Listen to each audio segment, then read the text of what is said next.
Y'all know what time it is. Time for what? Time for what? Time for what? Time for what? This, that, what? This, that, what? Time for what? Time for what? This, that, what? This, that, what? We coming to vent on current events. Charles, TJ, and Fliz, people loving the gents. What a debate opinions of the brothers. Know your lovers love us, cuz us talk ish and live in color. Every Wednesday, be getting it in at 9 p.m. Tap in, my friends, sliding right with them gems. Hip hop debate start 'em like engine gens. These mics powerful, been said again and again. Legit articles round the globe, and it depends on what's brought up and who can go pen for pen. Popping left with the guest, spicy talking the script. Back and forth, him to him, going flip for flip. Join into the excellent realm you stepped in. Catch a wreck and get it lit in the comment section. Tell somebody something that you might have heard. What? What? Spread the word.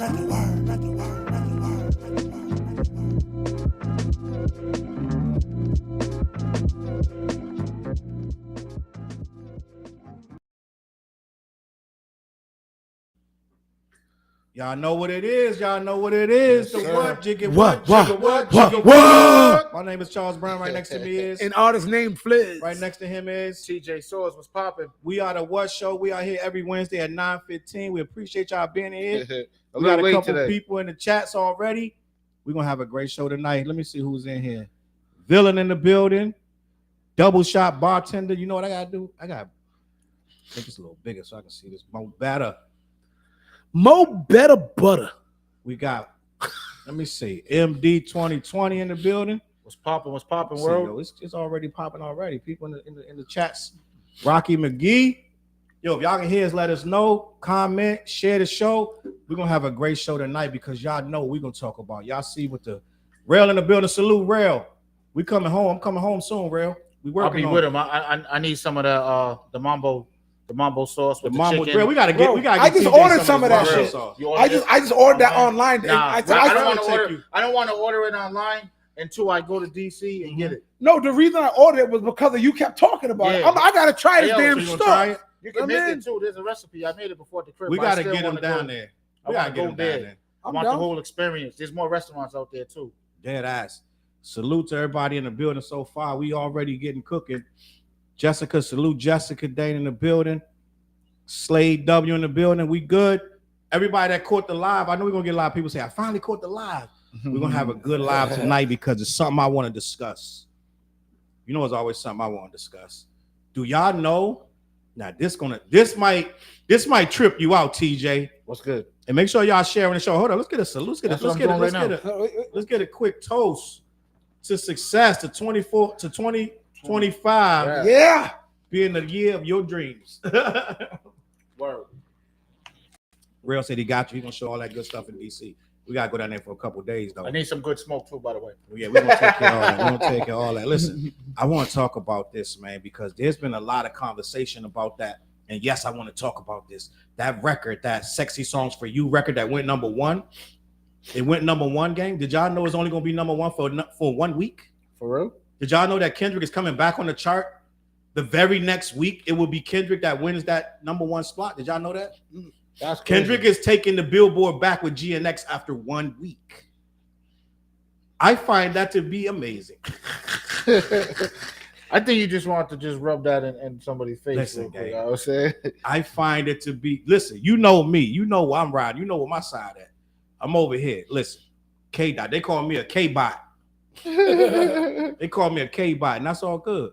But gang, let me see. First to adore. Charles, first of all, I didn't even know you was from, I'm from the DMV. That's listen, I was born in General Hospital, Southeast.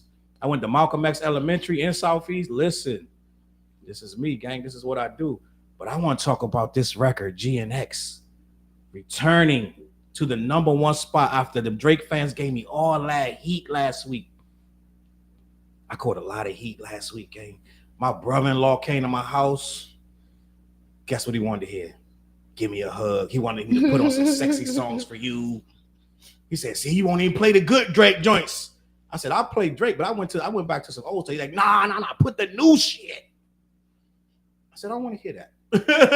Respectfully. I don't want to hear some sexy, sleepy songs for you. I'm good on that. But, gang, listen, my man Kenny. I know what happened though. All of that bragging about number one and all of that, we made number one all over again. I think the K-Dot people went back and started streaming GNX again. It was already on fire. First of all, the momentum was crazy from the Super Bowl. And momentum like that, all that happens is it just keeps building. So like when dudes get a hot look like the Super Bowl, that goes for months. Yeah. You know what I mean? The Super Bowl's a good boost. It don't stop. Salute to Baltimore in the building, Villa in the building, Fort Washington, y'all got that new casino down there. I'll be down there in Maryland. Like, it ain't exactly in Fort Washington, but it's close enough. It's a new casino. They got it. It ain't that new. It ain't that new no more. But it's about what 3-4 years old. I feel like I was. There was a casino when I was out there.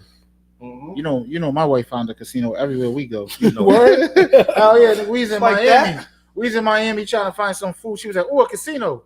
I'm like, "The hell."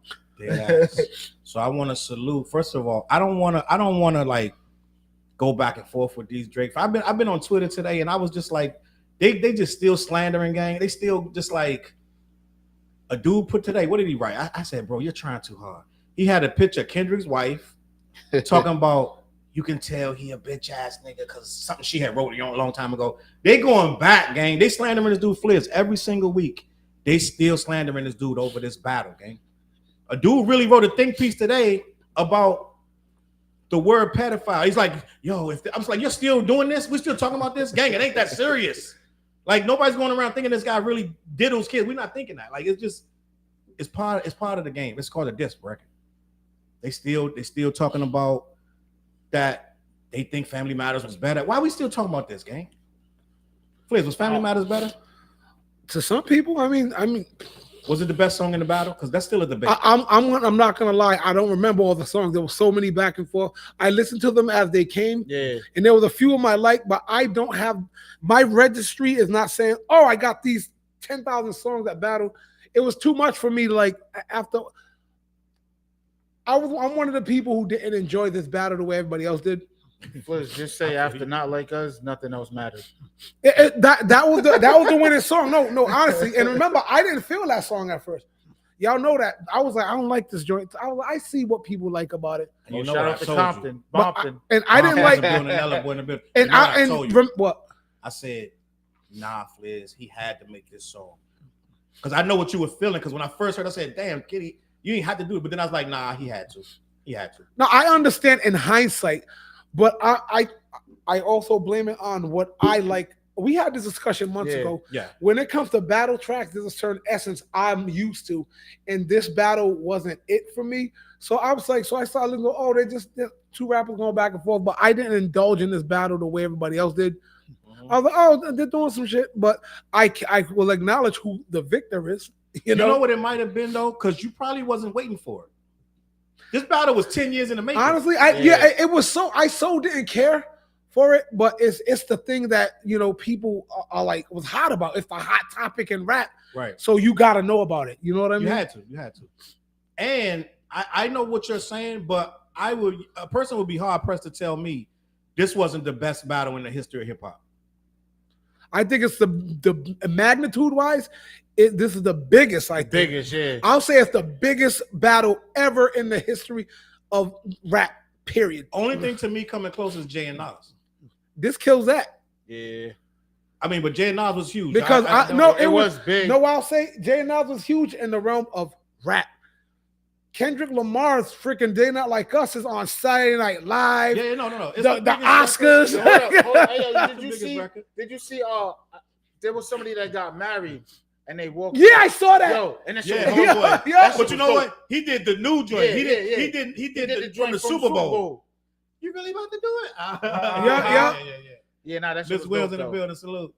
Yeah, he did his thing. But I feel like battle wise, the only thing comes close is Jay and Nas, and to some degree, you gotta think Jay and Nas had a whole MTV special about their battle. Now Biggie and Pac gotta be second. Think so? Oh, yeah. No, they can't be second. Biggie and Pac, I think their beef was bigger than Jay and Nas. Let me tell you why because Big never really responded. He never really responded. You know what though, TJ? Technically he did. You know how he responded though. He didn't respond like the way No. Buster has a clip that he responded on a Busta song. Yup, that's right. And Busta didn't put the song out. Yup, that's right. Busta said Big. I did see that interview. Busta ended up putting it out on that when Biggie died. He put it out on that album that Eminem produced. Mm-hmm. Busta took the Busta. Diddy asked Busta for the verse, but the story goes that Pac was still alive, Biggie was still alive, and Busta had a feature for Biggie.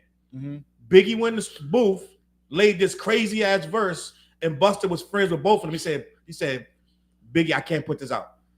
So there was a response. Busta took it upon himself to not put it out. So what's the one that the album that Eminem produced? Life After Death. When Biggie died, Eminem, Diddy, a couple other people produced Life After Death. The Born Again. Is it called Born Again? That album? Probably Born Again. Yeah, not Life After Death. I'm sorry, Born Again. Whatever album Biggie was dead. That's Born Again. Yep. And Eminem, okay, Born Again. My bad. I got for the second one, he was technically dead. It was released posthumously, but the third one, he'd been gone. It was like more of a legend album. Right. And a lot of people wasn't feeling it. I didn't have no problem with it, but it wasn't a. I enjoyed it. I enjoyed it. I ain't gonna lie. Like, it has some joints. It's called Born Again. Yeah. That joint sold numbers too. And that's when that's when it had Mac 11's cock back, nigga. That was crack. That song was hot. The verse is on there, but he took out certain stuff so they wouldn't know that it was Pop. Yep. But I'm gonna go listen to that. Biggie, Biggie did respond to Pop, but technically on record there is no response from Biggie. Get it to Pac. It's a little innuendos and this and that, but there's no real battle there. So all you got is hit him up, and then some little. He got to join on Bone Thug with the Bone. He said something about Pac, and then like it's another little shit. It ain't really. He said so-called beef for you know who. Yeah, we can't count that as a battle. He just basically throwing his little shots, like, you know what I'm saying? And see, Miss Williams, I understand what she's saying. I think a lot of people Dead Wrong? Is that the same? Is that the song? Dead Wrong. The Dead Wrong. It's not the album, but it's the song. Song? I don't know if Dead Wrong is the verse or not, but that's a song he did with Eminem. That's why he said Dead Wrong is the song with Eminem and Biggie. Right. With 7 different levels: the devil worshiping, human heads, Yeah. And so the thing is, too, comments going crazy. The thing is, I can't even get to all the comments. I'm sorry. But the thing is, I need like a moderator. I was about to say that. We say that. Go through this. I said saying that for the last 3 weeks. Yeah. But the thing is, and I get what Miss Williams saying, a lot of people equate the battle with their death. Biggie and Pac they did not die because of the battle. Mm-hmm. They had beef outside of that battle. They already had beef. I'm just saying, Pac died over some street stuff, and Biggie died because of revenge for Pac. That's what that was about. So it wasn't even like they died over the battle. Yeah. What happened? I just read what the comments. I just read some of the comments. You see what you read? Yeah. Smooth, chill out. What the fuck is that about? Go clean that up. Go clean that up. I got drunk and shit on myself. Salute. Yellow Girl in the building. We appreciate you. Taiwan in the building. We see you. Dale in the building. We saw you, Dale. Whole lot of heads in the here. Big Rocky. DC in the building, huh? A whole lot. I know DC what's up. Washington showed up hard body today. We appreciate you guys. So I feel like, let me see, K-Dot and Drake was different. K-Dot got people going and watching deep dive videos to catch up. Yes, I went and watched mad videos just to remind myself why they was beef. I learned so much about these two dudes during that battle game. The Kendrick joint? Yeah, when Kendrick and Drake beef, I watched so many videos. Why doesn't Kendrick like Drake? Why don't Drake like Kendrick? It's like I watched mad videos, go like a lot of dudes eating off. I'm eating off that. I'm still eating off that battle right now. Dead ass. True, but it ended before the battle was over. That's true. And I think if Biggie stayed alive, they either would have been friends or they would have. Yeah, I think they would have. Biggie would have responded. Biggie would have responded. Yeah, you're right. I think Biggie didn't do a whole diss track, but he had jabs in certain songs. And going back to Cali, the little jab in there, and it's like also I heard something that Diddy wasn't letting him respond, but we probably know why now because I mean. But see, the crazy thing about that's a hypocrite. Diddy was probably about to make a move. He not letting him. See, Diddy was thinking about the money, but then Diddy stuck him in Cali for a month, which was stupid. Like, come on, man. And they were saying Biggie ain't want to leave, but Biggie's smarter. He should have been smarter than that. Yeah, you antagonizing these dudes at that point. You thinking it's love. Even if you're out there like that, I feel like they should have had dumb security. You know what I'm saying? Like, there's no way Biggie should have got here in Cali. How no? There's no way. No way.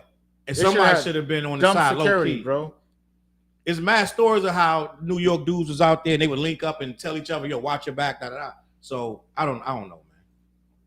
But it was an inside job. And I heard I seen on Gene Deal, he was saying that Wolf was basically like telling Diddy, we need this, this, and this.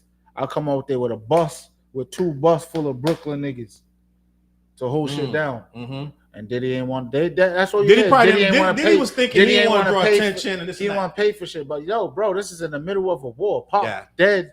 Like, come on, man. You gotta think smarter. He's not thinking it's a war because he running with the Crips out there too. Yeah, but he thought he was good. Yellow Girl said something interesting. Biggie and Pac was cool in the beginning, like Drake and Dot. Yeah, Drake and Dot was cool, but their stuff was more of an industry cool. Biggie and Pac, Biggie was sleeping on the couch. They was a different kind of cool. Before Biggie was even Biggie, like how we knew him. You know what I'm saying? Yeah, they was cool. Like they said Pac was going to Biggie house every day. The funny shit is they met in DC at Howard University. Did they? Yes. Because we was the shit. DC Howard was the shit. Yeah, when I used to go out there to play ball, I remember going out there to play ball, and we had a curfew because we was playing AU and all that, but we had a curfew. I got Big Cuz with me. He's like, "Yeah, we going to Howard University." I said, "I'm coming with you." Wu-Tang was there. Wu-Tang was always down there too. We open for Wu-Tang. I got video footage of that. Yeah, that was crazy. Me too. Nas and Jay buddies now. I don't see Drake and Dot being cool. So Drake and Dot can never be cool because of the things that was said. Like Nas and Jay said some stuff, but they grew up and they ended up realizing they beef wasn't that much. I would say Super Ugly by Jay-Z was wild disrespectful. Yeah. You remember what he said in that? It was, but think about it. He said some disrespectful stuff, but it was really just about his baby mom. Yeah, I left condom in your baby seat, nigga. Yeah, wow, he went dumb. Do you know how long he really was with Carmen for a minute though? I heard they was together. They was fooling around for like 10 years. Like it wasn't no like some. What you talking about, Jay? It wasn't like no overnight shit. It was like some. They was like that. So it's wild, gang. I'm just gonna be honest. Kyle so I think that's more part of it too, as far as their beef. I think their beef. They realized, bro, we really only beefing because we never clicked up like we wanted to. Jay wanted Nas on the record, and Nas didn't make it to the studio.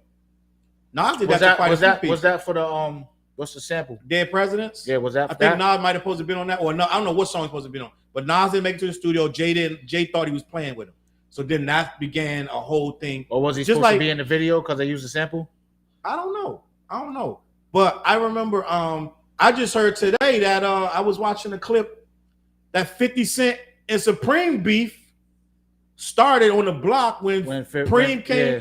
Preem came on the block. He tried to stun 50. He tried to stun 50, put his hand on the back of his head, like yo, so like try to little bro him. Mm-hmm. And 50 put a hand back on his head, like yo, little like yo. So he did it back to him, and the block was like yo. He kind of like allegedly. Yeah, Supreme but ain't like that. Said 50 wasn't scared of them niggas. That's what the problem was. Long Kiss Goodnight is a Tupac diss, but if you got to tell us it's a diss, is it really? I didn't know that. Like, I knew that, but it's subliminals in there. It's very subliminal. If you got to tell dudes it's a diss, then I don't know. You know what I'm saying? How we've been hearing that Brooklyn niggas pulled up, son was mad hurt. I get it. Howard was the shit. Howard was the shit. I don't know if Howard still do the Puffy was promoting mad parties back then. Puffy came to Howard and built his buzz up. I seen Mase name imported. We could talk about Mase. I was at Oxon Hill that night. Dead ass salute to Joe in the building. Puffy was promoting mad parties. He said I was at Oxon Hill banging that Harlem. Oxon Hill is where I'm from. That's right. Jay was called out Nas' baby mama, Carmen. Dead ass. That's facts. What Miss Williams say? I think Dot was cool with Drake until you seen how much of a slime ball he was. I really think that. I think that too. Yo. I think Kenny just watched them because he invited Kenny out to the Canada, and I think he tried to play with him. I really think. Give me a minute of your time, gang. Because when Dot says, "Are we locked in? Mm-hmm. Are you my friend?" I think Drake tried to play with him and lock him in on something and said that to him. I think Drake tried to steal him from his label. Like I'm dead ass. I'm trying to be honest. The way he says it, "Are we locked in?" Like he's saying it like me and you know what this means. I personally, when I'm listening to everything that's going on and everything that happened, when he went out there with Drake and he went on tour, because Drake had him on tour with him. Yeah. I think Drake tried to son him and lock him in like little bro him. And I think he was like, "You weird ass nigga, I'm with TD. Like, you're not gonna play with games with me." Yeah. And I think that set this dude off because when you listen to him talk about it, even back then, it was he's on a Drake song, literally dissing Drake's whole lifestyle. If you go back, he got a song with the first song he's on with Drake. He's talking about his complexity of should I do what he does with his life or should I do the thing that I'm doing and be myself? Yeah. Do I want this famous lifestyle or do I want to be who I am and stay true to me? The first song he got with him is a confliction about how rich this nigga life is and how great it is and should he partake in it because it's what you call it, tempting him. Mm-hmm. That's what the first song he's conflicting with this nigga's whole life. So of course he's gonna feel it's sort of like what Pac was saying. You and I know what's going on, right? You know what I'm saying? Kendrick said Aubrey put money in the streets, he'll never piece it up. That's true. And he said that if somebody crashed out, you know what I'm saying? He said Drake was throwing bitcoins and everything that dude was trying to get, but he does that though. He does that. Let me see. I think Drake be on some snake shit. You know what I'm saying? Like you haven't seen Weezy. Can I say it, TJ? You haven't seen Weezy. Shit?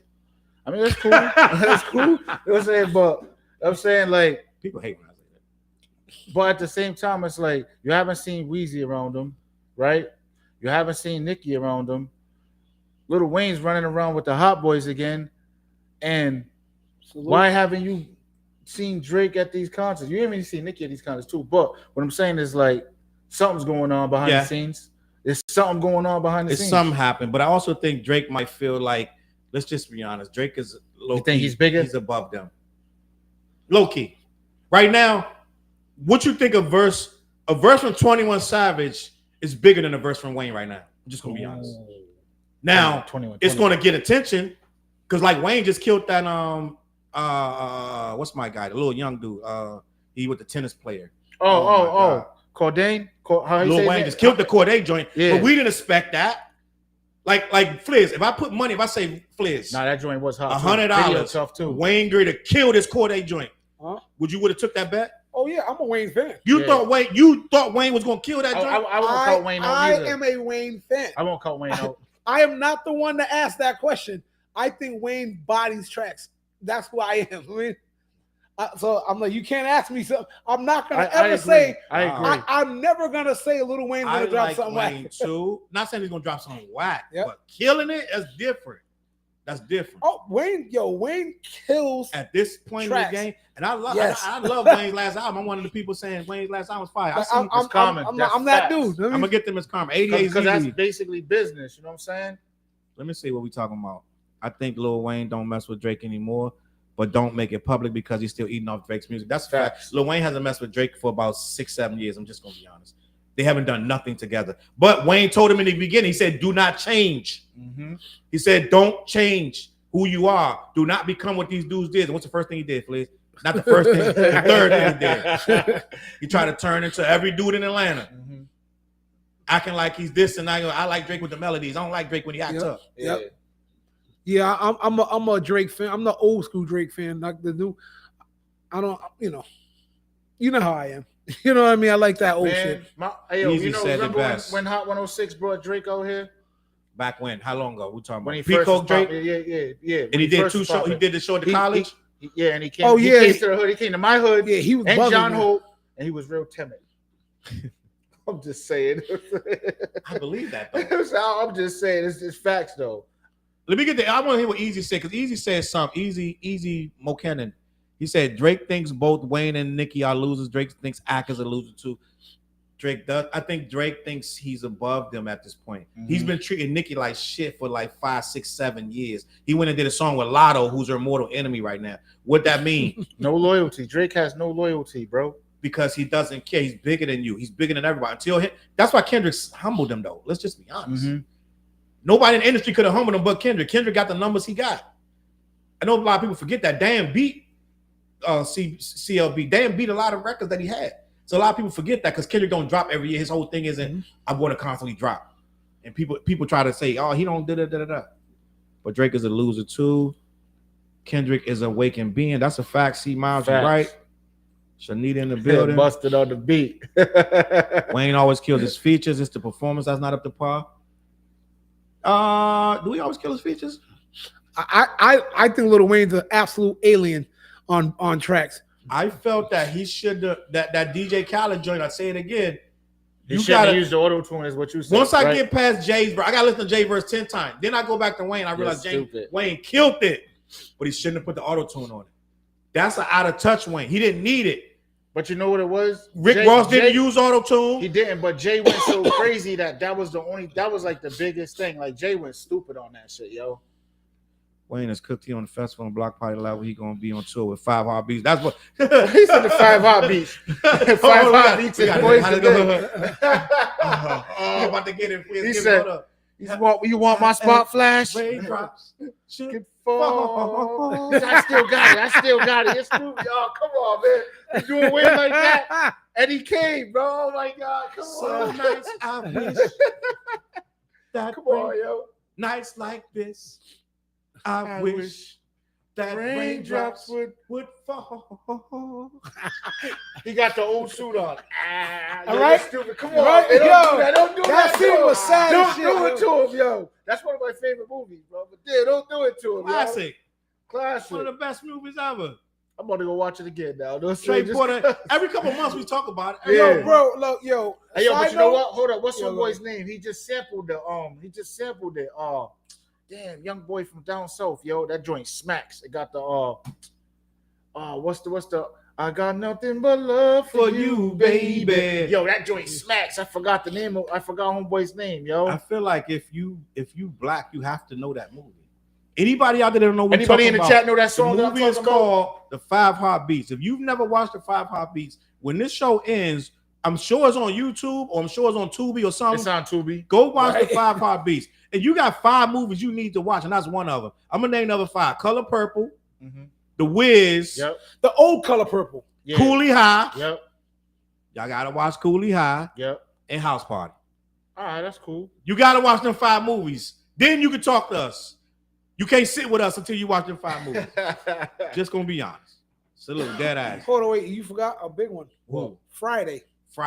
You heard that there's too many quotes that came from that movie that we still use today. But we'll be here all night talking about how many movies. But yeah, you know, no Goonies. I'm just saying. Don't mind me. No, we're talking about black movies. Black movies. All right. Nicki treated Drake like Rihanna treated Drake. That's hilarious.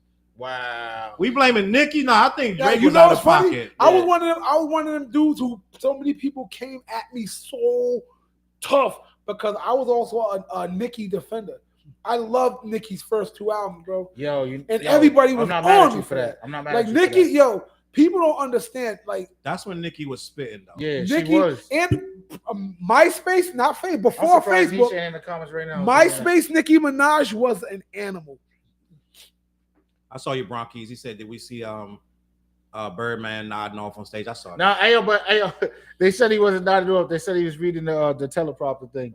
I guess they got sleeping, the lyrics. Man. He was sleeping. That's what this dude was like this. He said, "Hot beat, Weezy." Come on, man. We can do way like that, yo. BG was trying to keep them awake. Yeah, because BG went over and was like, tap him. He did tap him. Yeah. He did tap him. Dead ass. Yo, the word is born. That shit happened to me on a few occasions.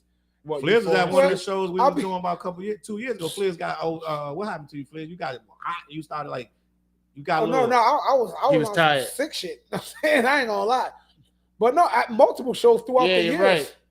That right there, the Trap Dick, that joint smack. Trap Dicky, no love. That joint smack, bro. Big extra plug. But what the we beat talking smack about everything. We saw something a few minutes ago. I wanted to touch back on it. Let me go up because I know we was talking about something. I know we just went all off track. Oh, Nicki Minaj. Nicki Minaj was a spitter then. But you know what happens with the industry, Flizzy? You gotta produce records. I feel like it happened to Drake. I feel like that happened to Nicki. I feel like it happened to Jay-Z, where you get caught in a trap where you have to outdo the last record. This dude, Jay-Z, did a record that went diamond. Hard Knock Life. Yeah.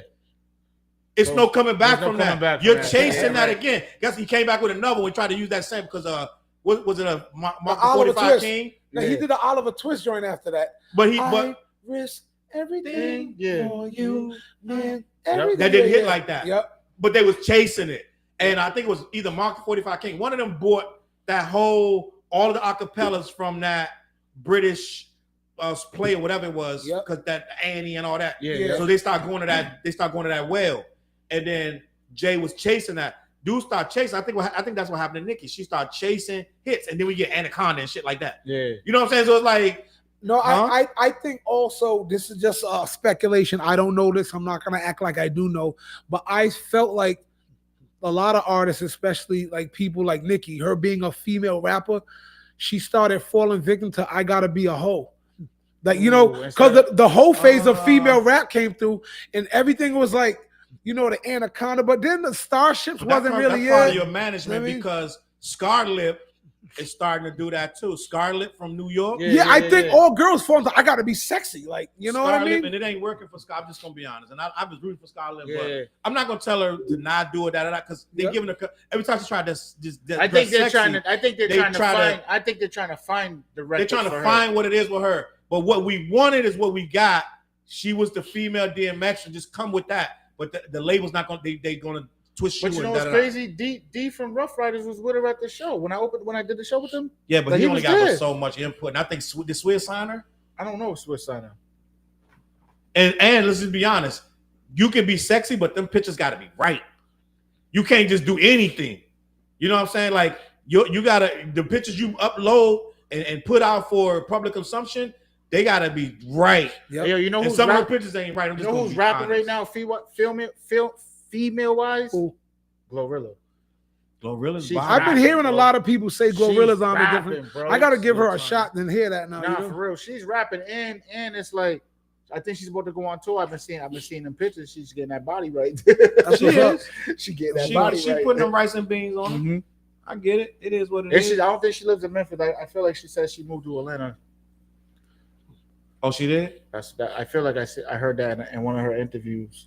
So Easy said Nicki's first 3 albums was good. I'm just gonna be honest. I like Moment for Life is my best Nicki Minaj song. She went and it got radio play. I'm like, you abandon that. You know what I'm saying? I get it. You can't do a Moment for Life every album. But I feel me personally, and people want to say, oh, you just want to hit his backpack shit or that. No, I like Moment for Life. That shit puts me in the zone. I'm like, yo, this shit's hard. Mm-hmm. Especially for a female rapper. That I like shit that is shit. Hard. I like that shit with Michael J. White in the video. That song was banging too. That was like her first hit. You got spark, you got spunk, you got something. All the girls, da da da da da da. What's that? And for the loving, I'ma die hard like Bruce Willis. Da da da da da. You got spark. That's the sample from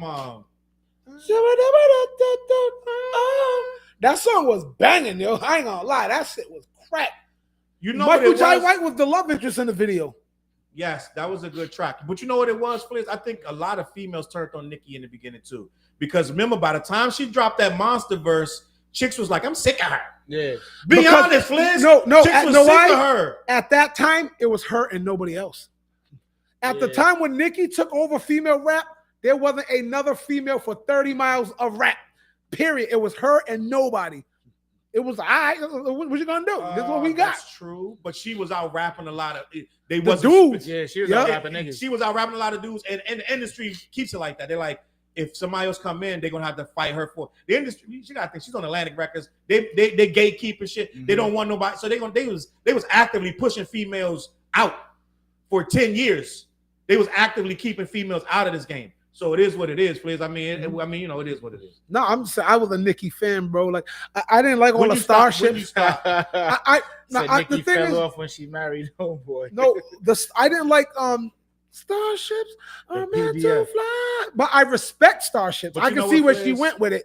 I can respect it. I understand that record because at that time, yeah, I get it. You know I had my whole family, like was a lot of nieces and nephews. They was coming over, and we would play a lot of Justin Bieber and a lot of Ariana Grande, a lot of party stuff, and then Starship split right in. So I know why they did it, and I respected it because we would go from, you know what I'm saying, it was that then Pharrell's Happy was out. So it was like there was an era, and she like I said in the beginning, she had to sell records. Yep. And she was becoming a pop star. She was wearing yellow wigs, gang.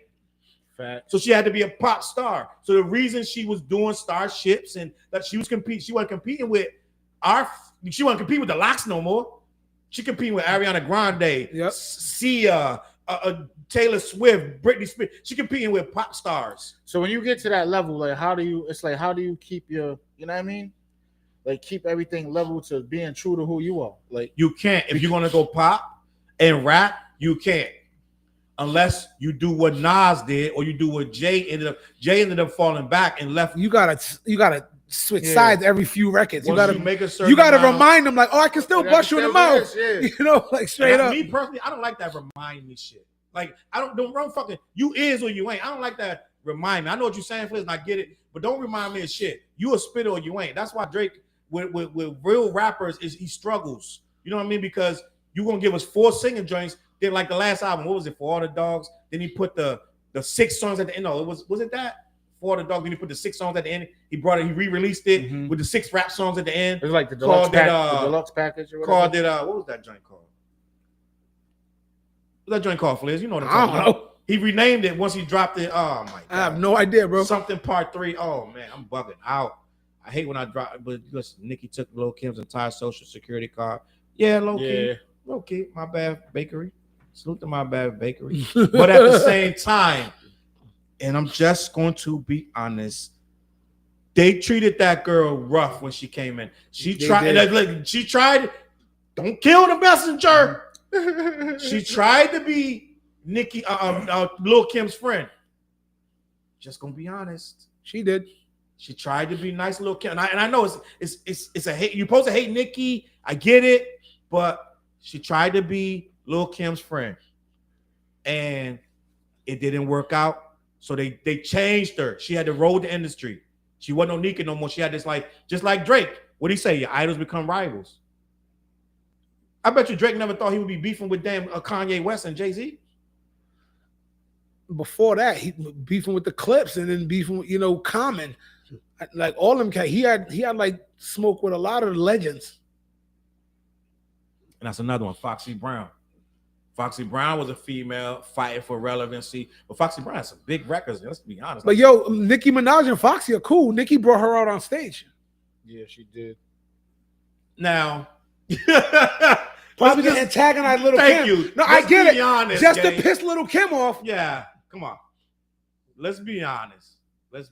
That was the enemy of my enemy is my friend. Yeah, just that was. Remy Ma did a record with Lil Kim.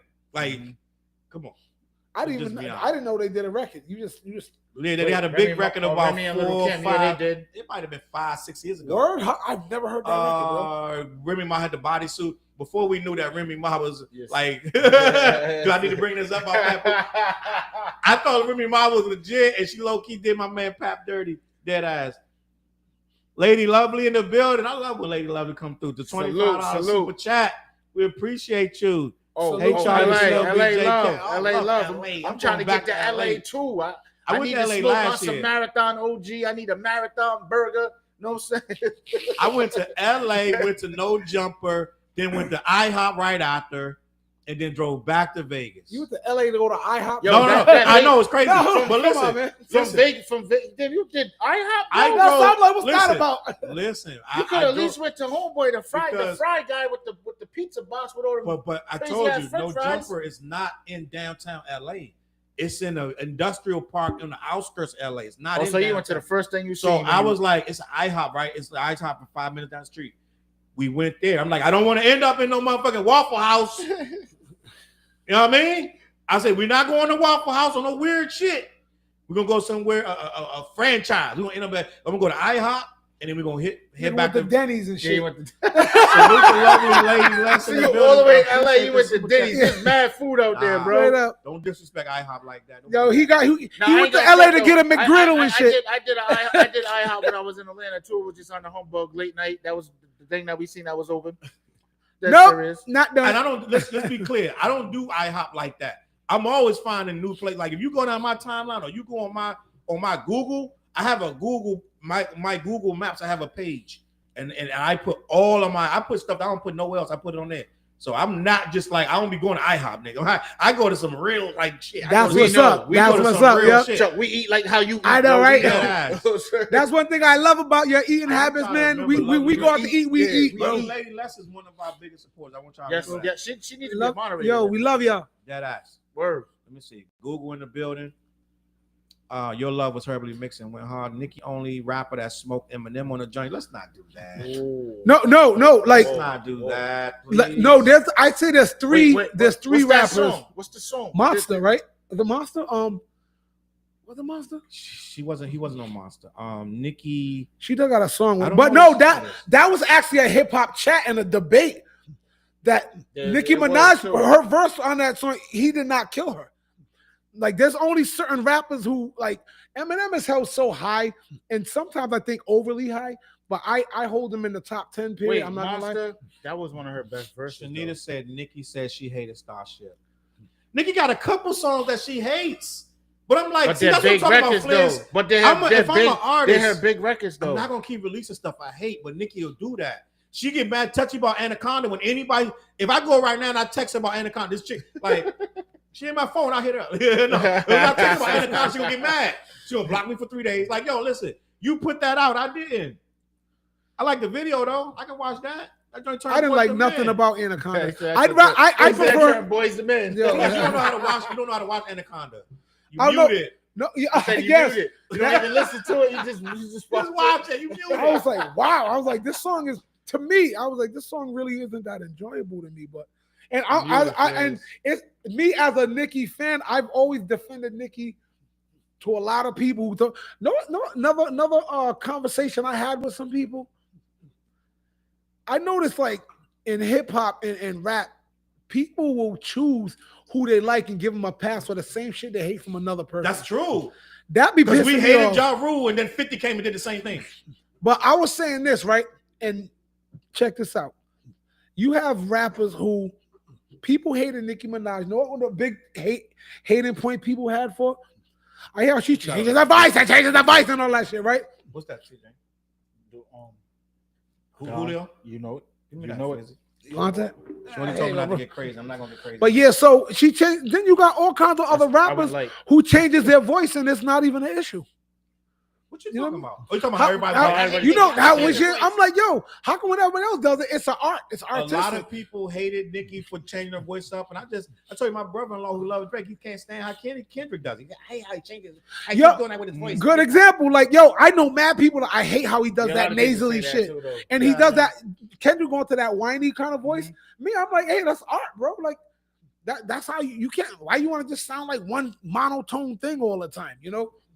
But it's funny. I don't like a rapper that's, well, I'm not gonna say I don't like, but it rappers that don't, they're one dimensional when they just stay on like one plane and they just stay mad monotone. I can't remember a rapper that I really listen to that doesn't change their flow up and they style up. And I like Guru doesn't, but I like Guru, but you know.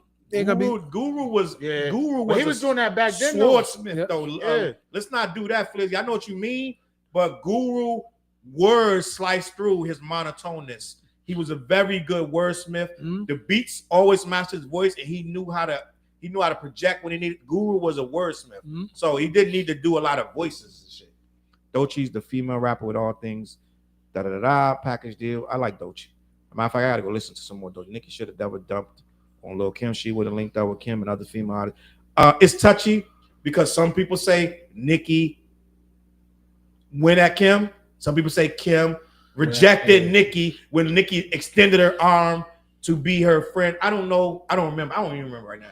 I just know that chronologically, it was like Nicki was kind of fangirling on Lil Kim, and Lil Kim did kind of give the public a thing of shush, little baby, go away, shoo, and then like a dungeon dragon and all that stuff started happening. It's like you never embraced a new artist. Can I tell you something? They just talked about. I think was it Nicki? It was either Nick. It was a female rapper that was opening up a couple like last year, a year or two ago. They were talking about how the industry makes them be like that. Yeah. They make them like so. Not even. They explained it, and I was like, that make perfect sense. I think it was Nicki. She was like, what happens is these older artists are so caught up in not losing their spot. I saw that. They feel like if they got to treat you how they were treated when they came in, because the older artists treated them the same way. I think that's whack though. I feel like, I mean, like, just imagine if all of these dope female artists went on a tour. Like the female artists are starting to get it though now, TJ. Yeah, they are. That's why I was They're getting getting at. it now. Cause you see, like Glorilla and Lotto got a record together. There's a couple of them that got records together. You know what I'm saying? And I'm like, that's you know why I like Lotto though. Lotto exceeds beyond what she's supposed. Lotto shouldn't be what she. I think Lotto's a whole gangster, yo. Yeah, and you know what I think? I really feel like she's a whole gangster. The industry really was trying to put Lotto. They were trying to shut Lotto down because of her thing with Nicki.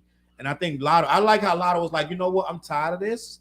This chick keep coming at me. Mm-hmm. I'm done with this chick like that. I try to be cool with you. Like I remember the whole beef. It's like I try to be cool with you. You keep flipping on me, and I know Nicki fans ain't gonna like to hear this, but Nicki kind of was like bullying Lotto a little bit. She little Kimda, like what she got done to her. You know what I mean? She did what was done to her. Yeah, exactly. That just passing that down. Break the chain, ladies. Yeah, I feel like there's enough money for all of them to go on a tour and make millions of dollars. Yo, but that'd be a lot of cattiness. I can see a lot of cattiness behind stage, bro. It will be, but that'd be a lot. Yo, let's be honest. When you have male rappers, the ego is prevalent, bro. Yeah. And there's always like, blah, da, da, da, da, da, da. Now put a estrogen battery in that back. You're gonna have fights, dog. Bitch think she cute. She got. Yeah, that's cool. But dudes on a tour, you're like, all right, I just fucked this stage up. What you gonna do? Shout out Michael Brown in the building. Salute Mike. Mike. Shout out Mike. Hey, yo, that was like with Jay saying him on the side watching DMX. Like he got to like when the Hot Knock. You got to go after that. Yeah, you got to go after that. Yeah. Jay was closing the night, but DMX was going on right before him. Yeah, DMX is crazy. I mean, that nigga, he was growling before he even got on stage, bro. The crowd was going crazy before he even stepped on stage. And then his energy is from the beginning to the end is the same, right? Mm-hmm.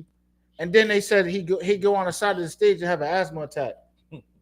Wow. Like, know what I mean? Like, he's putting his all on that. Yeah, I'm gonna die on this for the night. Yep. Hey. Yeah, it's crazy. I feel like what we witnessed, hip hop always since the beginning, not the beginning, but since they started signing people, them labels have been putting their finger in it. Like we're like, why Nicki do this? Why EPMD do that? Da-da-da. They've been putting their finger in it from the beginning. They've been back when we was early 80s, late 80s. You know that there was a mandate when they dropped these albums. You used to have a party joint, commercial joint. Mm-hmm. Used to have a radio joint. Reggae joint, radio joint. Like some of the albums you back in the day, you're like, where this reggae joint is random as hell. Like there's a whoa, like what the hell? What we talking about? Why is this reggae joint? Heavy D was good for those though. Yeah. He so definitely was. I think there was one of those on every Heavy D album. Yeah, he's Trinidadian, right? Was rest in peace. And matter of fact, like Heavy D, Chubb Rock, Special Ed, Steezo, that whole era, they all had to have. Steezo was dope too. Steezo had a dope. Steezo was a dancer first. Yep. That's why his beats were so hard. EPMD, right? Steezo was EPMD's dancer. And he had probably some of the hardest beats in rap history. Him and D Nice. I was a D Nice fan. Like, yo, for some reason, people didn't like D Nice like I did. Because they was whack, man. D Nice was dope. Yo, I got so much help for liking these obscure hip hop artists. Back in the day when I was younger, I liked some obscure ass rapper or group, and everybody told me like they get on my face like, "Yo, nah, you whack. You like that whack shit." But see, Flint, that's because you was in the wrong circle. If you was with us, we would have liked all the people you talking about. Right? It was 100 females rapping about diet, prostitution, LOL. But I think nature is fixing itself. Diet, prostitution, right? I know, right? That means it's like not full prostitution. It's prostitution rap. It's on the cusp, right? TJ, no more in there. It's like it's slightly caffeine free OnlyFans. Like, you know what I mean? That's what he's saying. Here you go, bro. Check the Billboard numbers crash out. Let me see. I don't remember people hating Nicki. Nah. They hated on Nicki's voice changes. It was a big debate. It was. That was a big debate in hip hop. I liked it. Me too. I thought it was fire. I thought she killed Mama. I actually thought it was only like two people on Monster that even came close to her shit. Let's just be honest. I'm not mad at that Ja Rule. I even like comment. What's her name? What comment? Hold on. Said Ja Rule and Ashanti. Yeah. The duo we need. Oh, Miss Carmen said Ja Rule and Ashanti were the duo we needed. I still listen to their songs. I'm not mad at that.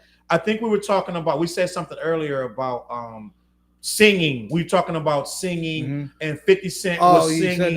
He killed Ja Rule, then came out, and people don't acknowledge this enough. 50 Cent actually really just did what Ja Rule was doing. He just did it in a more, he did it more gangster. I would say the difference. There was a difference. Yeah, there was a difference between 50 and Ja Rule. Like there was. Here's the difference. 50 Cent. You want something? Yes. He did sing all his hooks, such as Ja Rule, but Ja Rule will go into the verses with the same R&B-ish kind of vibe where 50 did turn the rapper back on for the verses.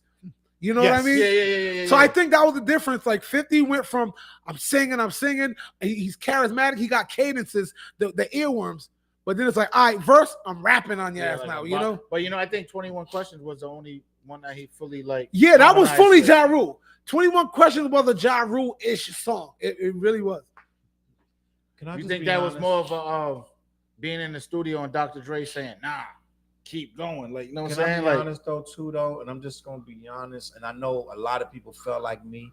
I never actually got into Ja Rule like that. Even in his prime, and I like his big records, don't get me wrong. His big records, his party stuff was great.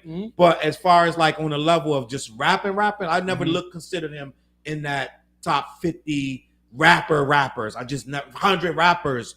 I can find 100 rappers that I like more than Ja Rule. Now his record, he made great records. He made big records. What do you think of Ja Rule as a rapper? It's like Ja Rule. So there was an era, right?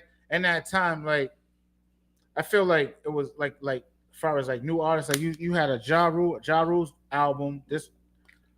There was a Trick Daddy, the Trick Daddy's first album. That was all around the same time. And Nelly's album, all around the same time. Within like, you know what I mean? Like maybe years. 4 years, maybe a 4 years. Yeah. But that popular sound, it was just like I was telling DJs, I'm like, oh, that Trick Daddy album, you don't know now? They're like, oh, that's just trash. I'm like, nah, bro, that's supposed to be a DJ big record. saying that? Yeah, there was a DJ out here. I'm not gonna say his name, but I was like, yo, bro, but yo, know what? I probably like. But you know what? It was a Southern record. He probably wasn't ready. Yeah, but that's what it was. And then probably like about a month later, I got that call. Yo, you was right. You know what I'm saying? Then you had Nelly, Nelly joint. You know what I'm saying? Going down, down, baby. I'm like, y'all. That hit. I was like, yo, I said that's supposed to be, bro. That shit's right. That shit. I'm like, yo, bro. And I accepted Nelly, but I didn't get it. I said that shit's about to be a big ass record. Why was people trying to compare him to Redman though at that time? I couldn't get that comparison. Oh, Nelly? Yeah, not my bad. That was Ludacris. Sorry. For some reason, people was comparing Ludacris to Redman. I couldn't see it, but I not Nelly. Not my bad. Go ahead. I was going to say what? Yeah. My bad. Wrong Southern rapper. I was thinking Ludacris. Luda, I can see that because Luda has those shock value punchlines, and Luda was a hard ass rapper and he was animated too. So he's very animated. He's animated too. But if you think about like with Redman, like even right now, I'm like, damn, the Superman lover. Like for him to continue that, and I'm like. He had to. He went stupid with it. Like Redman just dropped almost a classic record. Yeah. That Muddy Waters 2 is probably 2 notches almost. I tweeted that and Redman retweeted it. Because I said Redman dropped damn near classic. That Muddy Waters 2. If you haven't heard Redman's Muddy Waters 2, it's damn near classic. I'm just going to be honest. It's reminiscent of. It's just a good ass record. Yeah, classic Redman. It's a good ass record, a rap record. I'm not talking about this other stuff y'all got going on. I'm talking about hip hop like we know it. Salute to Drake Go with the $9.99 super chat. Yeah, Drake so white he didn't properly know how to frame Kenny as a blackity black hotel. He posed to make him look like don't be a menace drinking juice in the hood. Before he could, K-Dot went back to Compton Crib. You know what it was? And I'm just going to touch this real quickly. Is that Drake doesn't, Kenny said it right. They can't recreate this violence in Canada. Drake doesn't know what he's dealing with. And Drake in his basement rapping in his mirror. Because I remember watching an old clip where he still was like Drake, like good white kid from the, he was like, yo, they don't want these problems. Like he's thinking him rapping in his basement, grandma's basement, his mom's basement, in the mirror, spitting his verses. He thinking that is gonna work. You know what I'm saying? Nah, son, like, nah. And if you really understand who he is, he's just thinking like, I can get nice and just beat him. No, Kendrick is an animal, gang. Yeah. He lives, sleep, and eat this shit.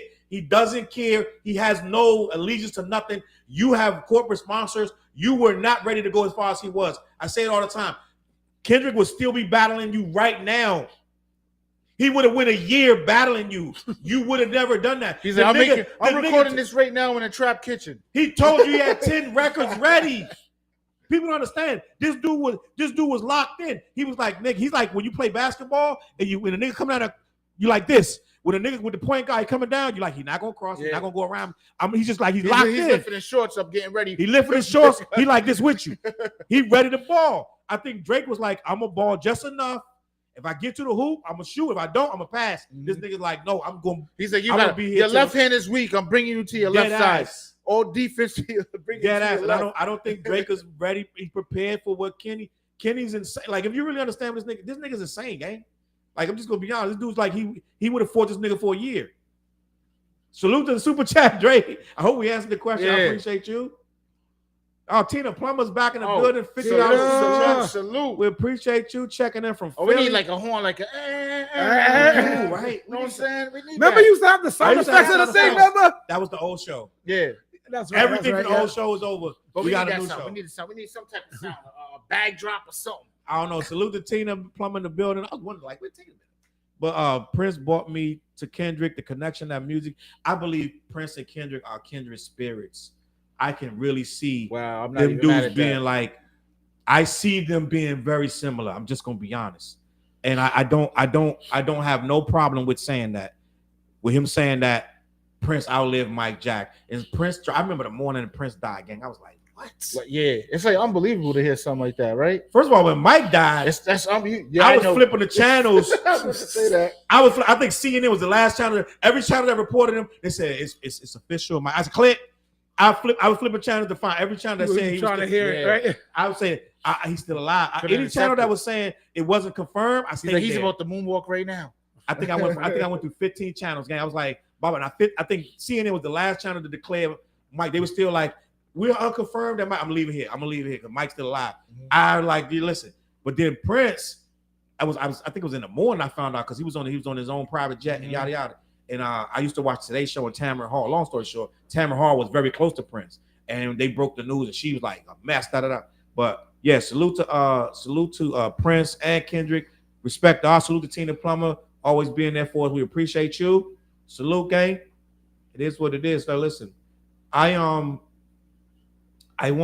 move. We're supposed to be talking about Mase. We're supposed to be talking about Mase tonight. Let me see where we at. I'm with you, Charles. I was never in the Ja Rule. Salute Jay in the building. I told you I ran up on Ja Rule on Broad Street, bro. And popped out the whip on him, son. You know what it was, and people say, let's examine this for 2 seconds. Then we're gonna get the Mason. Miss Carmen said I wasn't really in a Ja Rule either. Only when he collabed with Ashanti. Let's just be honest. Ja Rule, big records made him who he was. Salute, rest in peace, Irv Gotti. Irv Gotti. We said Puffy was a genius earlier. Irv Gotti was a genius. Hey yo, without Irv Gotti, we wouldn't have got a lot of big artists that we have. Irv Gotti had his hand in a lot of things. He did. I know he annoyed the shit out of everybody, and he was very like just blunt and that. I know a lot. He talked a lot of shit about Ashanti. I know he annoyed us all, but this dude put his foot in it.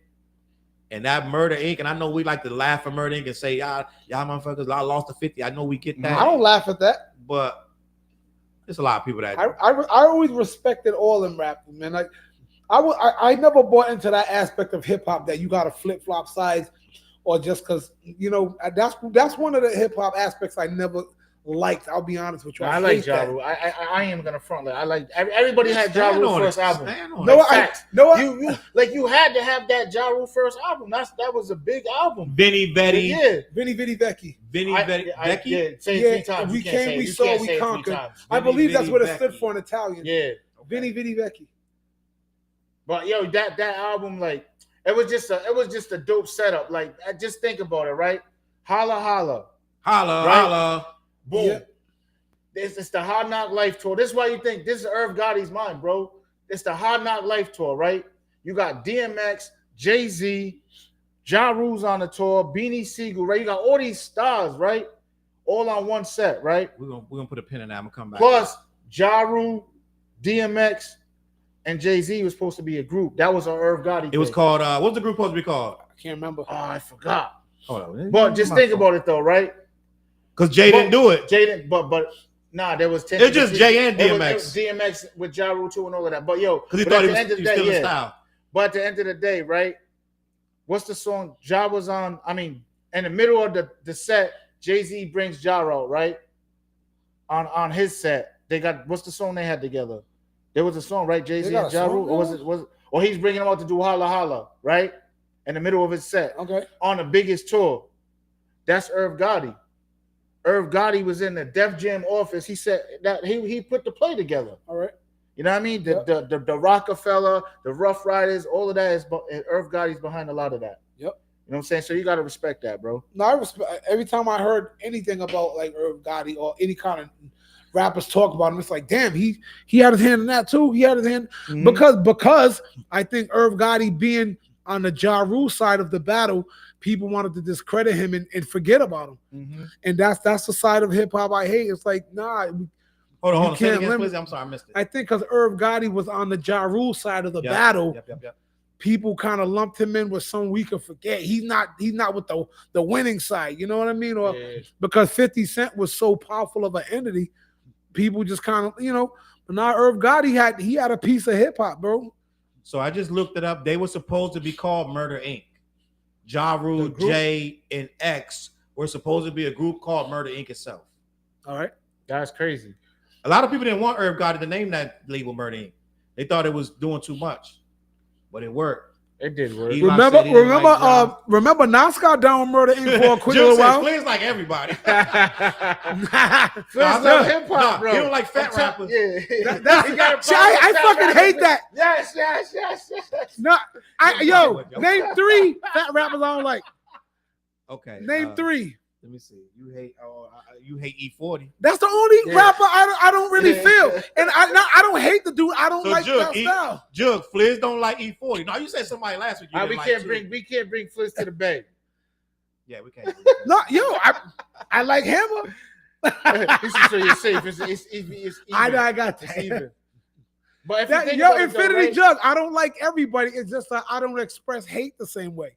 You know what I mean? I don't see I don't see like the energy in that. It's like, why?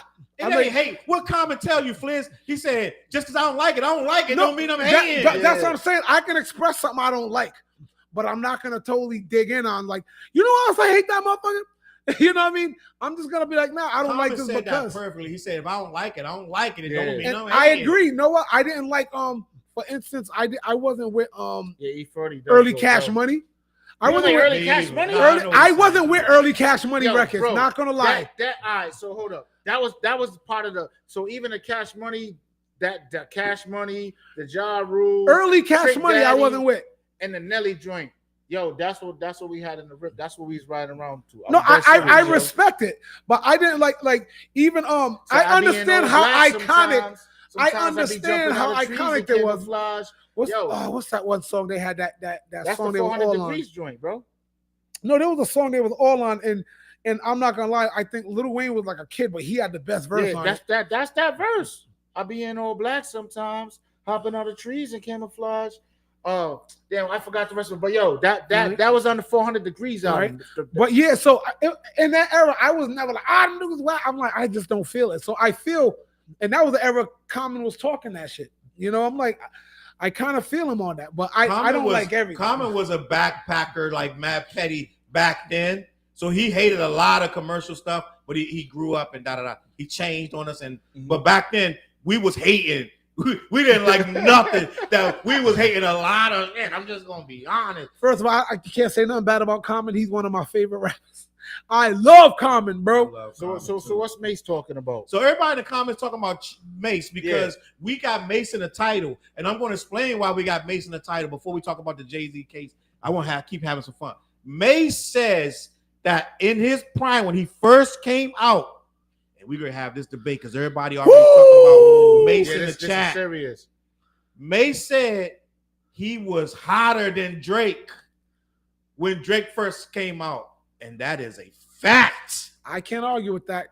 So that is a fact. Now, Mace's first single was what? Feel So Good? let's talk about it. Mase Bulliga, dolphin head ass, be having trash ass taken out like that. I get it, Sean. You're right. But Mase was right when he said he was bigger than Drake. Let's talk about it. When Drake first dropped, now we just talked about it. Drake, Peacock, Aubrey had to kind of climb.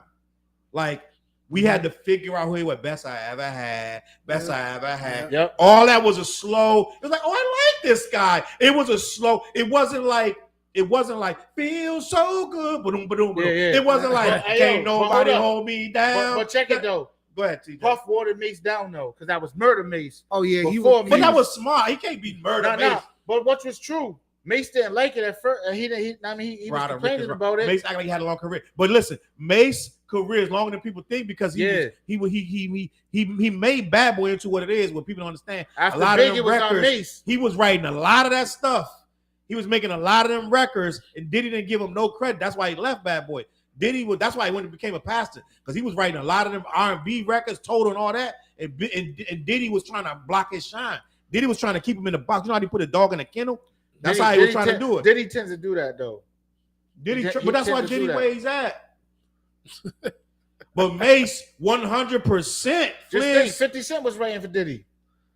Mase, let's talk about Mase. I remember being, and you know how they say, like, it wasn't jealousy. Nigga, I wasn't jealous of you, bitch ass. But I was annoyed because give me the lyrics. Fliz is the master of what? Of Mase lyrics? The song. I don't know too many of those. No, you know these lyrics. Everybody knows these lyrics. When Biggie and Mase came out, with Total?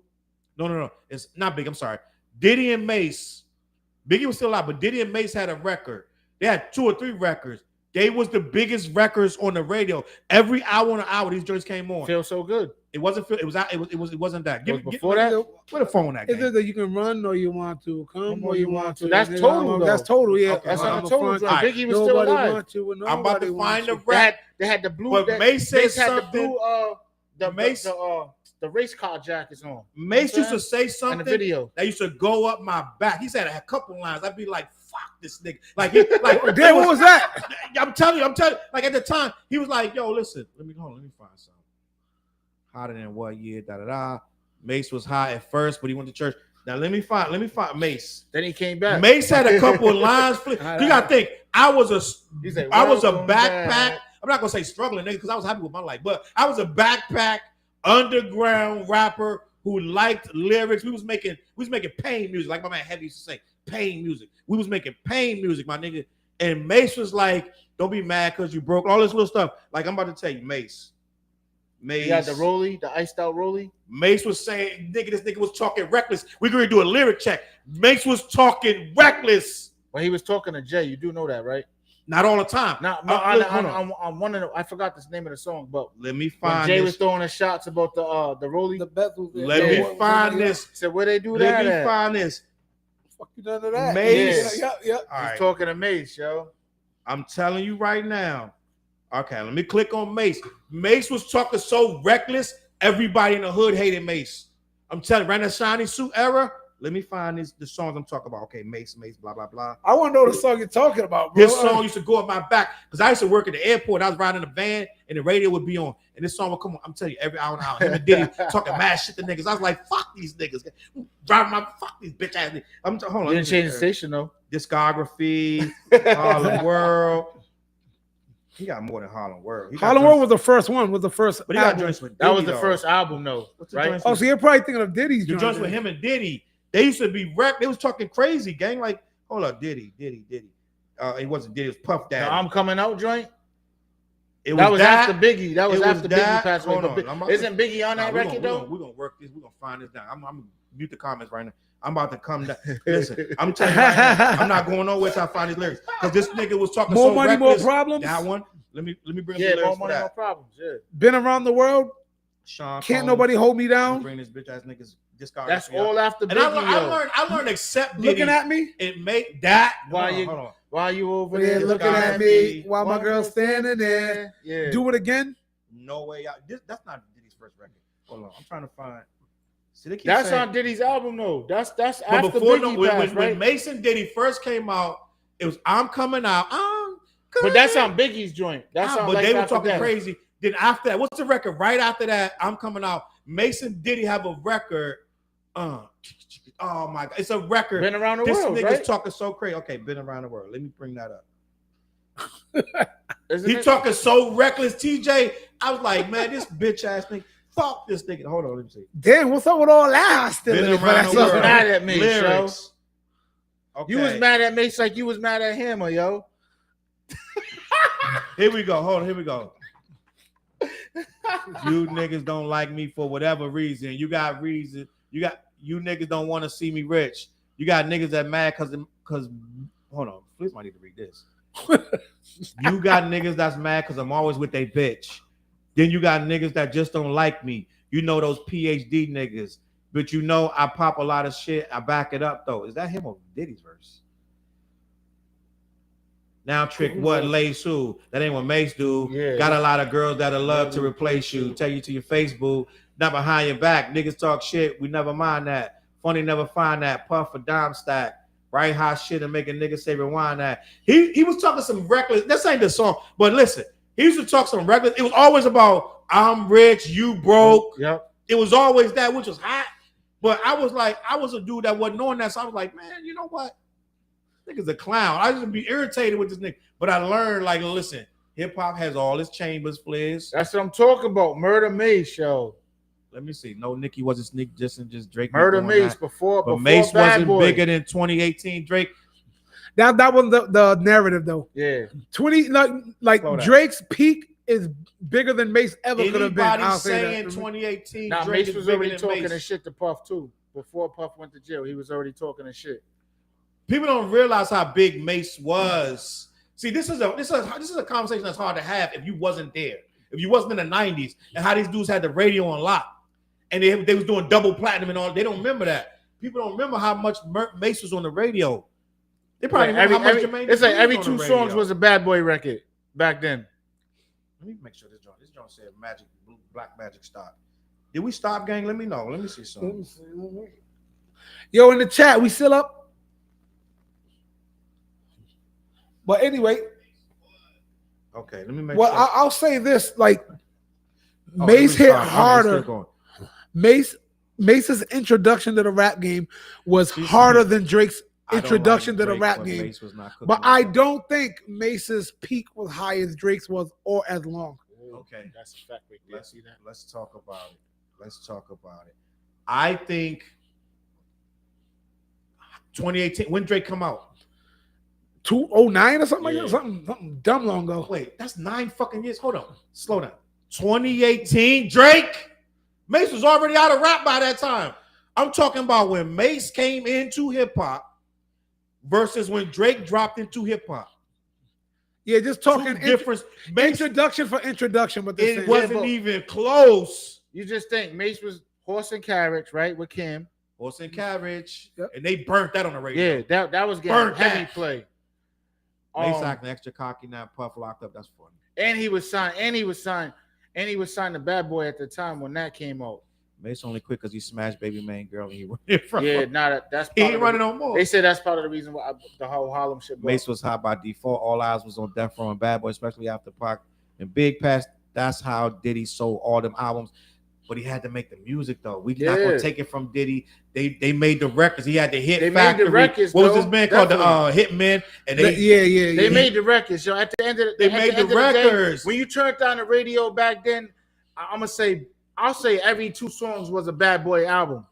Whether it was a Total record, it was a Mase record. You know what I'm saying? It might have been back to back. 90, Bad Boy, you know what I'm 96, saying? 97 was Bad Boy centric. Like, it was like, crazy. straight up. Like after Big died, like just think like Big died right before his like that album was about. If Big was alive when Life After Death came out, I think damn it'd have been crazy. If Big and Tupac was alive at the same time, like it would have been. They would have been going back and forth as far as diamond album for diamond album type shit. Like you know what I'm saying? Like I can't think of Mase without thinking about the shiny ass suits. That was a bad time for it. Was a bad time for hip hop itself. Yeah. But for Mason Diddy, it They was was a eating. good time. you know what's crazy? Because Loon said some real shit, right? He said Diddy told him, right? He's like, yeah, he said something about Mobb Deep or whatever. He's like, yeah, but they're doing clubs. Would you rather do the club or this arena? You know, that's all right, I'm gonna say this shit. I'm gonna be Fliz right now. I might piss some motherfuckers off. I'm gonna be Fliz right now. You really about to do it? You really about to do it? Yo. So brace yourself. You want to hate me for this? That's that hip hop shit, right? Yeah.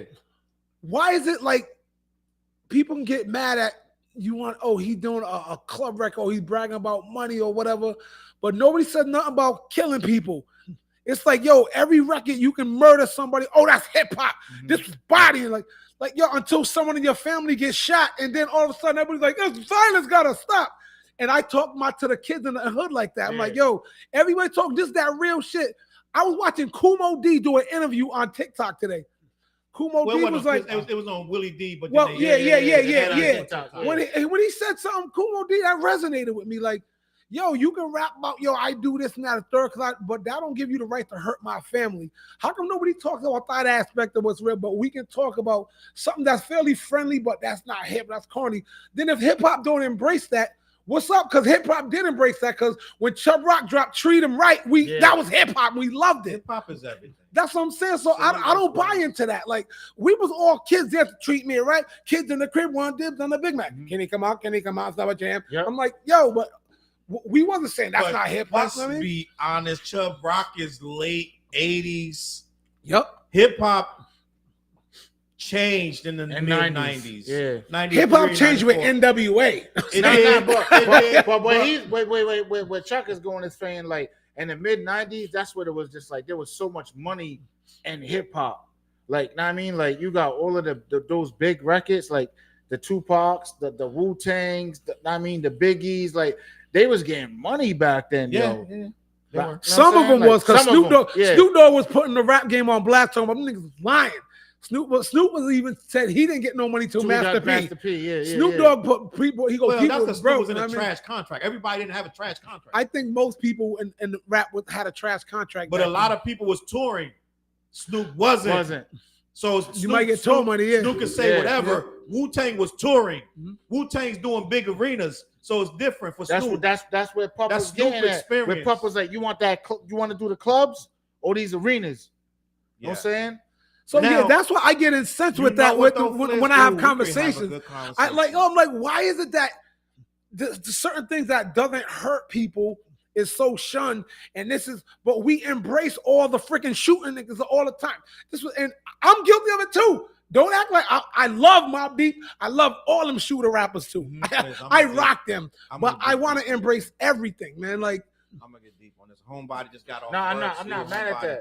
But yo, it's real man shit. I'm not a kid no more. So as a grown man, I can talk like that. As a kid, I wasn't as sure of myself as I was. So like, yo, when people would roast me for liking certain things, I'm like, nah, this is fire. You like what you like. Like, that's respected. Like, you know what I mean? Like, so I can talk as a grown man. Like, no, I don't want to see people get shot, bro. I'll listen to rap. I'm not gonna lie. I might sound hypocritical. I love that thug rap too from my days. I love that shit. But that don't mean I have to, like, in real life, yo, that's the shit to be. That's that real shit, son. That's the real shit, son. Like, no, it ain't until let someone in your family get shot. Now, Liz, I'm with you on that. Now, what I'm going to talk, I don't know if you got something you want to say on this, TJ? No, you good. Go ahead.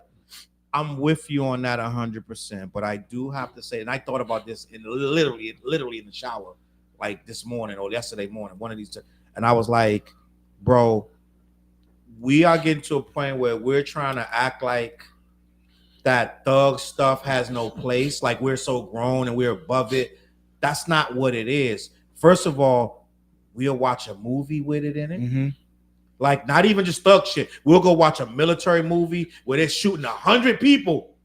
I just watched a great show called The Lioness with Zoe Saldana, and she's literally, I think they killed probably She's in trouble a lot now too, by the way. I get it, but that's not what we're talking about. So every show I watch, I'm watching Paradise, right? I don't know if y'all watching that, but that's a show they're killing people. Every show I watch, if it don't have murder in it, I'm probably not watching it, right? So what I'm saying is, it's entertainment. So what we like when it comes to music, we're old enough to know we're not going to go out with a gun and shoot somebody, harm somebody for no reason. And let's be honest, most people in the hood don't. whether they rap about it or not, they don't do that. Like, but you here's got the difference. Go ahead. Do you ever look at the genre of movies and say, this shit ain't real? Yeah. This ain't real cinema. Right, but but at the same time, No, it doesn't. Yeah. How much time do you spend listening to Arrested Development's album, or like you don't want to hear, like, you want to be entertained. Like right now, I'm gonna put on Freddie Gibbs, Conway. I just listened to West Side Gun whole album today. Right? Well, he got a new album. He got a new album. It's called 12. Who? West Side Gun. West Side, all right. I'm listening to That Benny the popped up Butcher. on my shit I'm today. listening 9 times out of 10. If I'm being honest, if I'm putting on music just to put in the background, it's Freddie Gibbs. It's Kendrick, right? And Kendrick he does what he does, and it's so Pusha T, right? Just a lot. I'm just gonna be honest. There's a lot of cocaine rap. A lot of cocaine. It's 38 Special. Wait, 38 Special. Benny got an album together, right? They got an album together. Yeah. They got 3 albums together. I listen to all 3 of them. So, but what I'm saying is, at the same time, I'm not going out here trying to break down bricks, right? So what I'm saying is, we can listen to things and not be influenced. The only problem is when you're influenced by it and you go do it, right? And that's dumb niggas. Yeah. But you know what the difference with dumb niggas? Dumb niggas gonna be dumb niggas no matter what's going on, That's a fact. right? Dumb No, niggas just I gonna agree be with dumb everything you niggas no say, matter but what that's going on. that's not So, really what I was getting at. Though. So no, but what I'm saying is, I thought about it. I'm like, why do we act like so? What it is with this music, right? We always try to, and it's always online, and people they try to make it like there's no place for it anymore, where we gotta be some type of, I don't know, some Farrakhan shit, right? You know what I'm saying? So what I'm saying is, no, that's not realistic. No one wants to hear that all day. I can listen to some cocaine rap and find the jewels in it. A lot of this cocaine rap has jewels in it. That's facts. It ain't just cocaine rap. These dudes be talking about They talking real that life shit, though. shit. They talking that shit. So Like, it's how not you- just about. Did you listen to Jim Jones' new album? I did not yet. No. Nope. All right, so I mean, Jim Jones is talking that shit. I feel like Jim Jones been rapping his ass off as far as like from then to now. Jim Jones for the last 7 Oh years. yeah, has been yeah. on- like- Jim Jones has been Like, on he's a on different whole level. nother Yeah. fucking He's level. up. His I rap salute game. Jimmy. Yeah. Like real shit. I salute it. Know what I mean? And But people make fun of him for being a 50-year-old blood. Yeah. Still which is whatever. it's cool. Yo, Really? Which they make Yeah. fun of him. I didn't know Yeah. that. And I get it. I But know what they saying. at the same- It's- like- real like- life is different. yo, than but me. outside of that blood shit, he really gives back to the community, bro. He really be out there in Harlem. Like you might ride through Lenox, and he's really out there. But Okay. you know what I mean? It might be a day. He wrote you might- 50 deep everywhere. Yeah, that's true. But he's giving back to the community, bro. You see them, the turkeys, the coats, like, I mean, he's giving back though. You know what I mean? So outside of the rap shit, it's just like music is music, bro. Music is a feeling, right? Yeah, I can distinguish between that and like real life. I don't gotta go out and chop down bricks and shoot niggas on the block. I can still listen to that and enjoy that. It's entertainment. And we gotta understand. We've been saying this since the Laura C. Tucker, NWA was entertainment. Now some niggas went out and did it. Yes. Yep. But at the same time, it was entertainment. A lot of people blame destruction of black community on hip hop. It's a lot of pieces involved, my nigga. President Reagan and them brought cocaine in here. We didn't bring that. Facts. It's a lot of reasons. We're not gonna get that deep tonight, but we're not gonna blame it all on hip hop. We don't make the guns. I think we went off the rails because that's not what I wanted to rails. get. That's not what I was getting at. I was getting at just in the realm of hip hop, what we accept as real and not always tends to be To shoot 'em up this shit. Yeah. But why does this shit? If hip hop is what you live, like I told you this. I saw Chuck D said being real is giving your mother a kiss. That's real life. The facts. So why is it in our genre, our culture, like or not, whatever said, we do that? And you can't tell me no, because I've been a part of it since forever. I've been there. I know the climate. We will accept something that's harsh more than something that's soft. And we'll call it soft because that's the way the hip-hop culture kind of is. Just keep it a buck. If you keep it a buck with yourself and not be reactionary, you know what I'm saying got some truth to it. Yeah, that's So facts. like it is what it is. And I'm not gonna lie about it. Like I said, I like the thug shit too. I like that rugged rap. I like that aggressive shit. So check it. Like you deal with the kids in the community, the kids that's locked up and all of that. That's right? my everyday experience. That's and every I'll be day, damned if right? rap ain't telling them to shoot niggas. You know what I'm saying? If you think that rap isn't having some microcosm of a part, and these cats trapping it. Like drill music is the most destructive part of rap ever invented. Drill music got these kids clapping each other, bro. And then they'll record this shit. The next like yo, I just shot so and so 10 minutes ago. They go in the studio smoking on my ops, yeah, and get them shot. No saying. So that this shit gets real deep, where it's like, I mean, you know, back in the day, like, yeah, you're rapping about shit that you did, but I did literally like, yo, I just shot this nigga 10 minutes ago. For real, who's cat? Yo, because it's easy to put music out right now. I'm rolling that pack up right now as I'm recording this. I'm rolling that pack up. Like, it's like, damn, but at the same time, it's just like, this is that era of that shit. Yep. Right? But music is music. Music is a failing. Like, you go into the studio and you're going off of what the music tells you. The beat is telling you what to do, right? So it's like you're in pocket, in sync with the music. Mm-hmm. So if the music is saying you shot 10 motherfuckers, then that's what you're gonna say, right? Because that's the feeling that the music is giving you. So it's like hip hop is hip hop, bro. It's a feeling. It's a life. That's lifestyle. My point. It's like if I'm gonna accept all of it, but I'm not gonna shun the part just because it's soft, or it might be too adult. Let's not say soft, or it's too party. Mm-hmm. It's too, you got to accept it all. Know what someone told me online? Someone was getting at me because they was talking about drill being destructive. And I was like, I actually like drill beats, but I don't always agree with what's being said, like type. And this dude, the young dude, got back at me. Well, if you want the rhythm, you got to accept the blues of it. I said, hence why some people ain't accepting the rhythm or the blues of it. Mm-hmm. You know what I mean? And you know, things start sales start nosediving and shit. Yeah. It's like, yo, at some point you gotta say what is gonna keep this thing alive, and it might not be that. Because I'll be honest, drill rap is trash. Now they got some good beats in it. I'm just gonna be honest. Mm-hmm. Some beats are okay. I love some beats. Like Panda is a drill beat. Am I bugging out? Yeah, I would say so. Yeah. There's a lot of drill beats I like, but they've taken what we do as an art form and they've dumbed it down to the very bare minimum, and they're like just attacking their neighborhood. That's not hip hop. I'm just gonna be honest. Go ahead, TJ. What you want to say? I was gonna say that what Pop Smoke was doing, he was taking that drill shit to a whole nother level, bro. He was the next thing that was about to fucking blow, yo. And he was doing it the right way. Like when you go back and listen to the shit, it's just like he had the female records. He still had the hood records. Yeah. Like he understood it. He was about to be 50 Cent. Yeah. So this is where I was getting at. Where you saying that, right? So 50 said he was in a meeting with Pop Smoke, and he said he's typing in his phone. He's typing in his phone. He said, I'm like, the fuck is this nigga doing? Like, you know what I'm saying? So he said, I went over there, and he's basically taking notes of what him and 50 was the conversation. Like, he said, oh, he's different. You know what I'm saying? Like, Pop Smoke was on his business shit at the same time.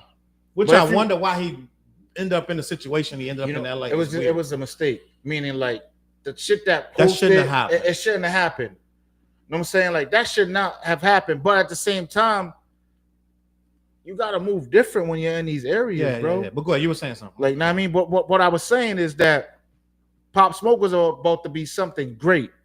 Like, I believe right now, if he was alive, he'd be one of the top artists. He probably would. Yeah, most likely. I mean, he might have been. His music had another level. It was another level. It wasn't. It was a bop. It was a whole vibe, bro. It was just another. He was appealing to something. Yeah. He had this appeal that like it was his voice, his something so simplistic as drill rap, and he elevated it just with his style and his voice and his hooks and his just whole demeanor. And he was a real true. He was a some people just got it, and he just had it. He understood the game, and he was going to be bigger. He was going to be like with XXXTentacion, some type of. He might have been. I don't even know if he might have been as big as Drake, like a Drake artist. Like, you know what I'm saying? Like, I feel like he was about to be something real special, bro. I agree. I think Pop Smoke was on his way to being something like, he was going to be big. It was just a mistake, man. They posted the shit, the addresses there, like, and plus.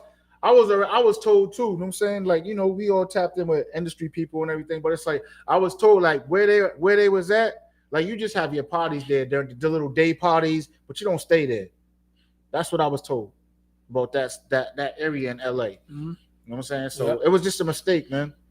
And all them young people that robbed them is in prison. Now, one of them's out. Home dude was out. Oh, that's right. He was talking about he went on no jumper. Yeah, you're right. But he was a minor when he did it. Yeah.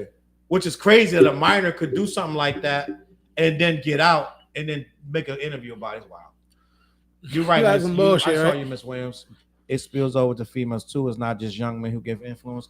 And you know what it is too? You know what it is too? You know, that's an interesting thing. Yeah, you're right. Yep. Let me see. I feel you, Miss Williams. Sometimes you want to throw that ass in a circle, gang. Yeah, I want you to throw that ass. Yo, that's the other aspect. We like you throwing ass, but don't get it misconstrued. A little ass going in a circle ain't never hurt. Nah. We like that too. So that's that Georgia peach right there. What was the movie with the girl singing the ass dude was like going like this with it? That's like 15 movies. It was like, yo, girl, it was a big movie. Damn. Anyway, I cut you off. Sorry, bro. No, you cut me off. So listen, I feel like when we talk about, and this is I think we would need a whole nother show, and it would have to be 3-4 hours to discuss the nuance of hardcore hip hop versus the drill rap. No, I'm talking about like what's the place of it? Because now I'm starting to feel like a lot of people we're older now, so we're looking at hip hop differently than when we were younger. But we knew when we were younger. We like to listen to bitches ain't shit and all that. That bitches ain't shit but hoes. Put it on now. It's gonna go nuts. Yeah, that's still go crazy. But every chick in that part, chick with a PhD, chick with a master's, chick with jobs, she working at Wendy's, whatever. Every level of chick. Yo, put on Doodoo Brown. They gonna go nuts. That's that part. It tear parties up, boy. They gonna pop ass in the circle. Yeah. Right? But at the end of the day, he's like, take me back to those. You don't parties. gotta be dumb to like it. It's a good record. The beat is good, and I know a lot of people. They say misogynistic lyrics, and I get that, and I understand that. But at the same time, I'm not gonna decry and try to minimize what my legends and heroes have done. Right? I'm not gonna take away Wayne's input in rap. I'm not gonna take away Juvenile and BG and Birdman and they're selling all arenas right now, bro. And Jay-Z. You know what I'm saying? I'm not going to take away what they've done, right? Because some of their stuff is a little misogynistic or a lot misogynistic. That's who we were. And let's be honest, a lot of females find that shit attractive. Oh, definitely. We're not going to pretend like a lot of females don't like those records. Like, yo, female, like, I don't want to get into that. I watch my mouth. These mics are powerful. But in my experience, a female will like more of a DMX than a Father MC. You know what I mean? Treat that one hard. You gotta treat it right. Remember what you do for me? What you do for me? Father MC. Yo, well, excuse me. Let me let you know the time. You know what I mean? Like, but DMX, but slow down. DMX was probably 7 years after Father MC. Let's just be honest. No, but I'm just saying his aura is quote unquote sexier to the average female. Yeah. Like, let's be honest. Father MC was a different era. Who else? Candyman. Yes, dude. Yo, but look, you said Father MC, and then you got Puff in the background dancing in the video. Puffy was in the video. That's right. He was in the back of Candyman video? No, and Father MC, he was a dancer. You remember that, huh? That means how long ago the Father MC video? Yo. Hold on. Nah, we're gonna do Candyman. Excuse me. Let me look. Fliz knows every verse. Wait. No, I gotta remember that one. We're gonna start promoting Fliz. Boy, I love you so. Never ever gonna let you go. Once I get off my hands on you. Every verse in hip hop. Let's go. No, I don't. No, excuse me. Oh man, I can't. Mellow out. I can't remember that one. Now, I don't think I know the Candyman joint like that, bro. But I remember the song. You gotta go back in his rap backpack, right? Fliz knows every verse. He's slipping right now. Yeah, I'm getting old. He just dehydrated. Get him some water. Get him some water. Oh, snap. Hey, so what's going on with this Jay-Z case, though? We're going to talk about that in a minute. I did. DMX was bae. Salute Ms. Williams. She said DMX was bae. Come on, Temptations. What song was that? That was, who were you talking about? What we talking I about? don't know. What do you mean by that? There's a song called Temptation. That's Usher. Like, Oh, wait, hold on, wait. Oh, here we go. I'm lost. I don't know what they're talking Here he about. goes. No, I think if I'm not He about to mistaken. pull out the whole. He about to pull out the notebook right now. I know. Pull up the Google real quick. So, but Fliz, I want to push back a little bit because I've never felt that hip hop didn't accept every form of like blackness or like human. I feel like you always had your skilos. Yep. Right. I wish I was a little bit. People love that record. Yeah, that was a good ass song. I could go through every year hip hop where there was at least 5 records that weren't shoot 'em up, bang bang. I don't care what era. And if you give me the assignment, and they were find big it. records too. Big records, right? Kwame. Hey, they're still touring off Kwame. those It's records. the man we all know and love. Kwame. When we talk about that era of rap, I don't count that era of rap because You don't we count loved Kwame? No, because we loved everything that came out at that point. Wrong. You know what I mean? Give me the era, and I'll guarantee you. The early to mid 80s, I think we loved everything. Okay, give me the era where you say we started to, like Will Smith says, the dark ages. Yeah. I think from NWA on is when we started saying this is what we're more like and not like this. I know this what is you too. mean. You know what I But mean? do you think it Because was Onyx came out with bring him out. Yeah, big shot shot. him on head. Yo, he shot a real gun at the Grammy. Was it Source Awards or some shit? You told me that. I don't know. We sleeping on Onyx. Who's sleeping on? Who's sleeping on? No. What I'm saying is they But hold up, was it the Source Awards? They really He shot a shot Thule, the yeah. gun, yeah. That was part of the Sticky? before. Yeah. It's like, look it up. That's bro. what hip hop was doing too much. Yeah. But even in that But year, they slid out backstage. Boom. even in that year, matter of fact, we're going to prove a point. Even in that year, I guarantee you had probably a Jermaine Dupri. You probably had That's Jermaine. Not Dupri that and the early, Brat. right? Was he That's that early? Jermaine Jermaine Dupri and the Oh, Brat. the Brat was like 94-ish, yeah. Jermaine Dupri been in hip hop since Houdini, since the 80s, gang. The Brat was rapping too, by the way. She was she was rapping. killing. She was So the rapping, same rapping. matter of fact, let me pick up Onyx, whatever the wildest year Onyx was in, when they was doing slam or that was 93, bro. 92. Yeah, I'm willing to bet that was Now, like 93. You're right. I will That's what guarantee- real shit. That's one of my. I will That was one of my guarantee- first big shows that I did. And I'm gonna get back Onyx, to the comments in a Wu minute. Tang at the Strand. I was in Yep. high school, bro. Yep. Real shit. Candyman, Tone Low. I was going back to high guarantee school like a whole And you know, I'm gonna superstar. put this on hip hop. I guarantee you, any year that we had the most gangsterish shit out, there was somebody that was selling records that was the opposite of that. I promise you. No, that's the nature of the game. Yeah. Like even today, like the most populous record is always gonna outsell a hip hop record, a pure hip hop record. Well, usually, MC Hammer was out at that time. but don't be getting him So started, listen, bro. I just typed up 1993 hip hop records, and I'm gonna read to you the first 10 records that came up. Enter the Wu-Tang, Strictly for My Niggas, Tupac. Yep. No Need for Alarm, Dale the Funky Homo Sapien. And that record barked. Yeah. And I had that record. There's no That was need for alarm. Yeah. I wish my brother George was here, all that shit. Dale the Funky Homo Sapien was Who was? existing. He coexisted at the same time Wait, is as Tupac. Isn't that Ice Cube's cousin? Is it? Yes, Yes, yeah, but that's yeah, not why yeah, he succeeded. yeah. I'm just saying. Then you had Master Ace with Slaughterhouse. Ooh.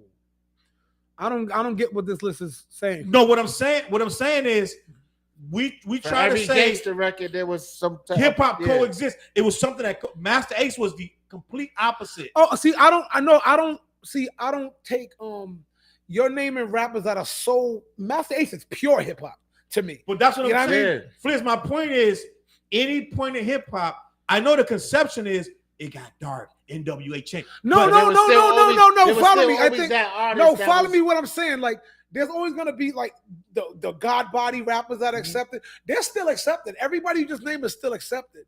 I'm talking about now. Name someone just totally just a party artist that's just like, all right, we just want to party. But I mean- but that's in there too. But that's not the point. But the point is, even in its most gangsterlicious, there was still Dale the Funky Homo Sapien. Even when this is when Back the Fuck Up by Onyx came out, and we still had room for Master Ace and Dale the Funky Homo Sapien. So what I'm saying That's is, not- What else- that what wasn't else the was on question. that list, though? but that's my question. I'm telling you, any year you said NWA, they changed and they made it get gangster, and it got all real, No, let me explain please. myself. Let me explain Please. myself. I don't think I thought I was articulated that. answering you perfectly. No, I don't think I articulated myself. all those guys and those rappers are still accepted on every level until when I say NWA came out, it was no longer cool to be corny in a sense. Mm-hmm. Those rappers aren't corny. They just not gangster. You know what I'm saying? There's a difference between what we call corny and someone who's not gangster. Hold on, Fliz. Hold on. I'm gonna challenge you on this. All right. Corny rappers was never cool, Fliz. Like, I don't know what you who was corny that was cool. I don't know what you mean corny. Who was corny? Kwame.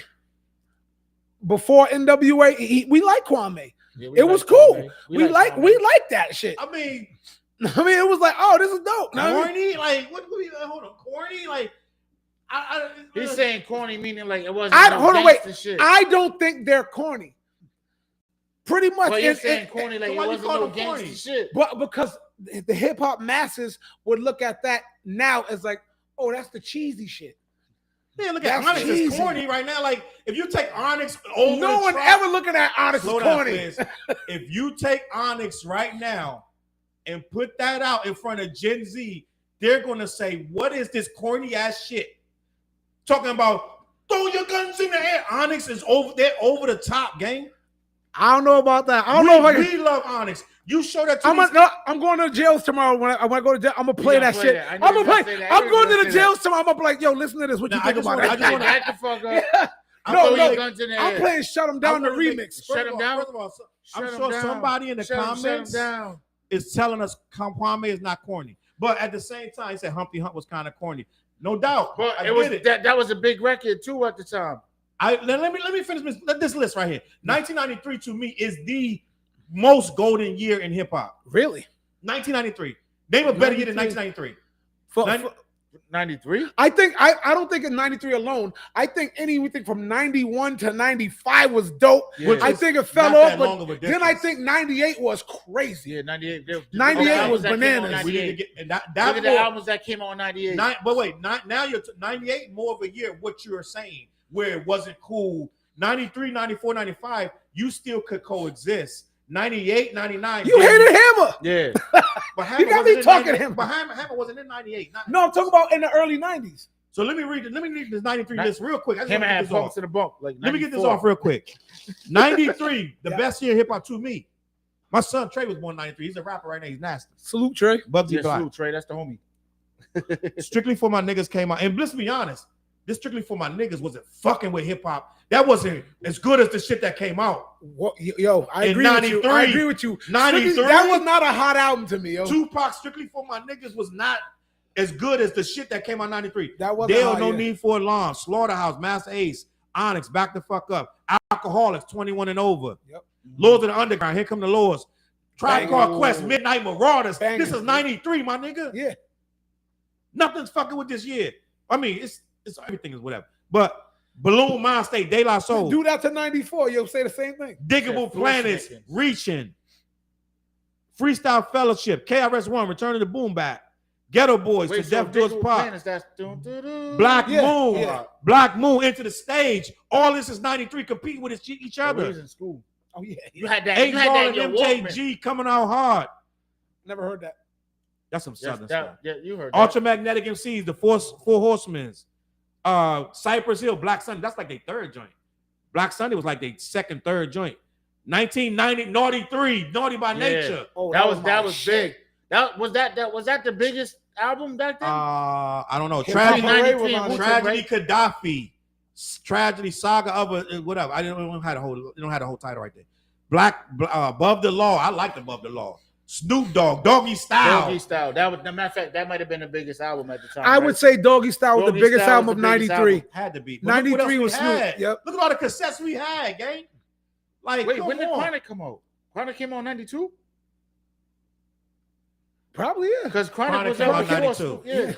Fat Joe came out with Represent. No, that's not a different. He had to Represent. Queen Latifah dropped Black Rain, which is like her second joint. That was her biggest album ever. The Cool came out with Kill My Landlord, Too Short, Get In Where You Fit In. Poor Righteous Teachers came out. Lords of the Underground, Lords of the New School second album. Time. You mean Leaders of the New School? Leaders of the New School second album. King T, the Trifling album. When they broke this up. year is crazy, man. This year is crazy. 14 Shots to the Dome. LL came out in That, 93. that wasn't a great album. Trash. That wasn't your best, LL. Spice One.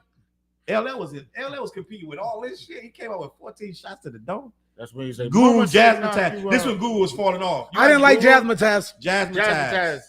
I had that on a record. PM Dawn, the Bliss album. Eric Sermon, No Pressure. They was broken up. He wasn't no EPMD. No more EPMD. MC Breed. It ain't no future. You're fronting. Mm-hmm. Ice Cube brought Lethal Injection. All right, good. All right. PM Dawn. That's the only group so far you've read out of all those 100 rappers that in that era would be considered like, oh, these are the cheesy rappers. Because KRS-One attacked them niggas on stage for not being hip hop enough. What was that album? Set adrift on memory bliss. So it's like all those other rappers are acceptable, but PM Dawn was not. Oh, my bad. But KRS-One admits that he was wrong for doing that. He was wrong. I don't think you should attack him because you don't like his music sound. No, but that's not what happened. What happened was what's the fat dude name in PM Dawn? I know he rest in peace to both of them. They both died. God, I know his name, and I can't remember his freaking name. Something like peaceful or some shit. Like it's some kind of kind of like a hippie kind of thing going on, right? PM Dawn. Was that what was it? His brother? PM Dawn was it? Because he was his brother or his cousin. Like he had family that wasn't part of the group. I don't know. I don't know there was two of them. Well, part the of fat one, the skinny one. Yeah. And yo, I was liking that PM Dawn shit. And like I like two songs. Let me not act like that album was. You like that song? Set Adrift and that second song that was also it was a big song. It's my turn. It's my turn. Yeah, that joke was crazy. Yeah, that was fire. Tell you I love you and I'm drowning. Yeah. Yo, that makes Zoom shake your rump. Who sang that? Why is that so familiar? Was that Fresh Prince? Nah, that was that's during the whole what's it called? Rex and Effect. Rex and Effect is in effect, and I'm a record. What's it called? What's the music? The sound? New Jack Swing. Yeah, New Jack Swing. I remember, the cops beat up my brother, right? And I let my brother hold my Rex and Effects tape, and they just after they beat his ass, they went through the car and ripped all the shit and ripped my tapes too. I'm like, fuck. And all I wanted was I was banging that rump shaker shit at the time. That Rex and Effects joint was trash. Yeah. Get out of here. Oh no, I didn't say they were dope rappers, but that song Rump Shaker was fire. With the Big Daddy Kane beat in the back. The shaker like sweeter than candy. Yeah. That Big Daddy Kane beat in the back had it. 96 All Eyes on Me, the Don Illuminati, UGK, Reasonable Doubt, Nas, it was written, the score, Hell on Earth, Mobb Deep, that was a crazy year. Yeah, that was a good year. That was a crazy year. I don't know. Jug hating on something. He said, I hated that shit. I don't know what he's hating on. I don't know what he said. Probably PM Dawn. Said a drift of memory bliss of you.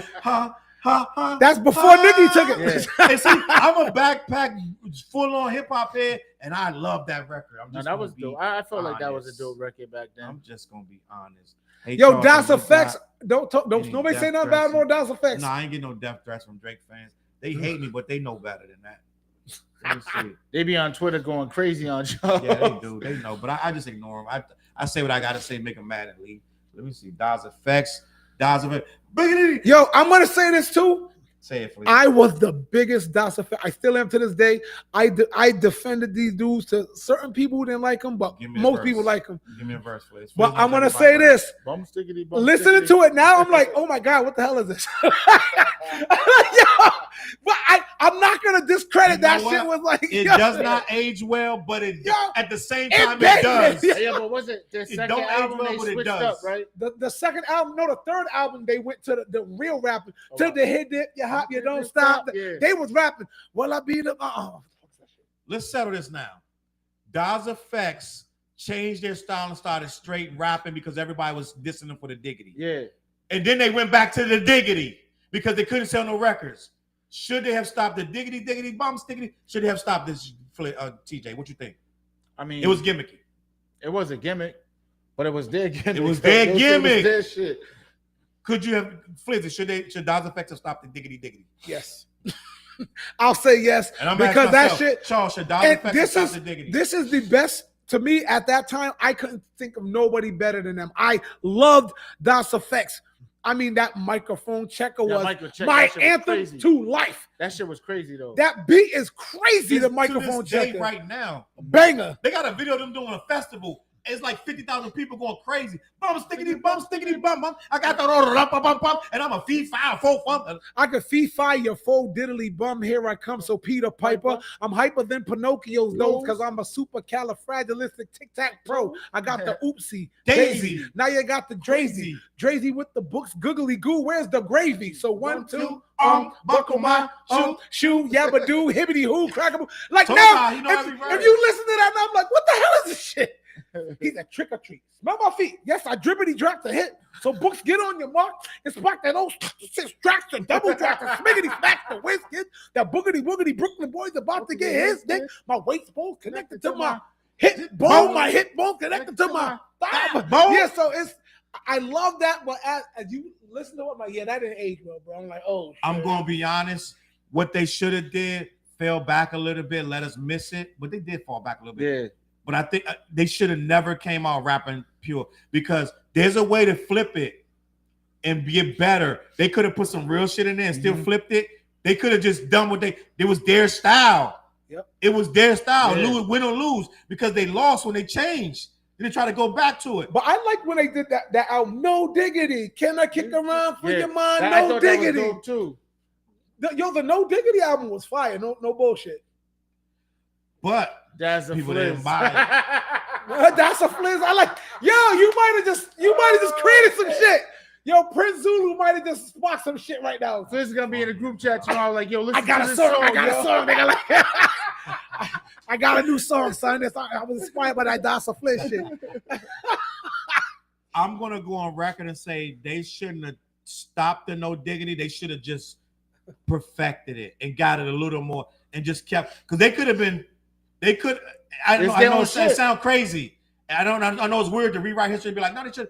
But had they incorporated some new stuff into it and kept it like this, all shit like they could have slowed it up like dickety, you bitch dickety. Like, you know what I'm saying? Fuck these niggas that talking that shit to me. Like, yo, on some other shit. Like they could have been like, we not dropping this, so deal with this shit. We still got our record deal. Let's eat. They was killing that. I love it. You want to know what's funny? Like that era of rap, because I remember saying like them and Lord of the Underground was my shit, right?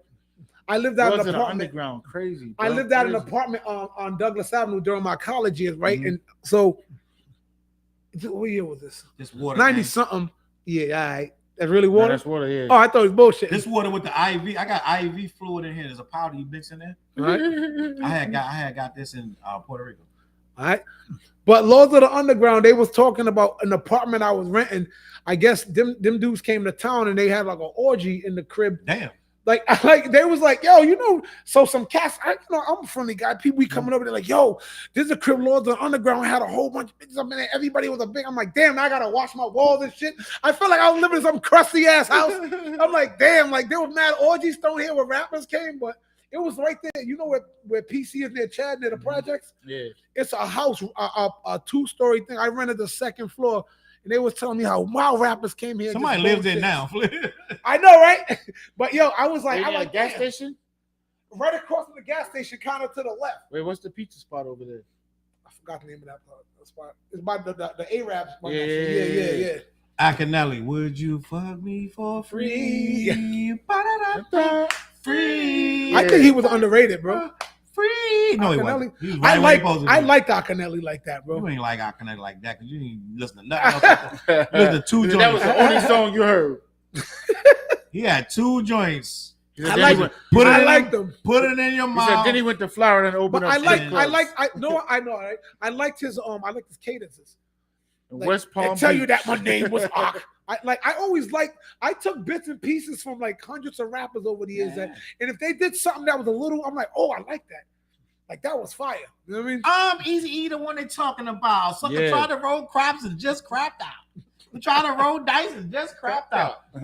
Rest in peace to Angie Stones. Oh yes. Rest in peace to Angie Stones. We are not going to partake in any conspiracy theories. I know a lot of people are like, she was saying that UMG hadn't paid her, and then they crashed her car. I'm not getting into that. I didn't hear Rest none of that. in peace. I'll be on the internet way too much. That's the internet. I'm on the internet way too much. Rest in peace to Angie Stone, beautiful queen. So look at that smile, yo. Yeah, she was a wonderful human being. She had a whole glow on her. She had a whole glow. I want to say rest in peace to Angie Stone. If you don't know who that is, look her up. My bad. I'm gonna get back in the mic. Shout out to Mike. Shout out to Mike. Shout out to Mike too. That's a dope album. You can always put that up. You know what I'm saying? That was a dope album. And I got word from these guys. They coming back soon, gang. BlackYeti.com. Black-Yeti.com. Yeah, send me the pack. Send me the I haven't got to say that in weeks. He gonna send us all the. Send me the pack. And I want the moonshine too. He gonna send all the goods. He might make a trip up here. He was up here last year.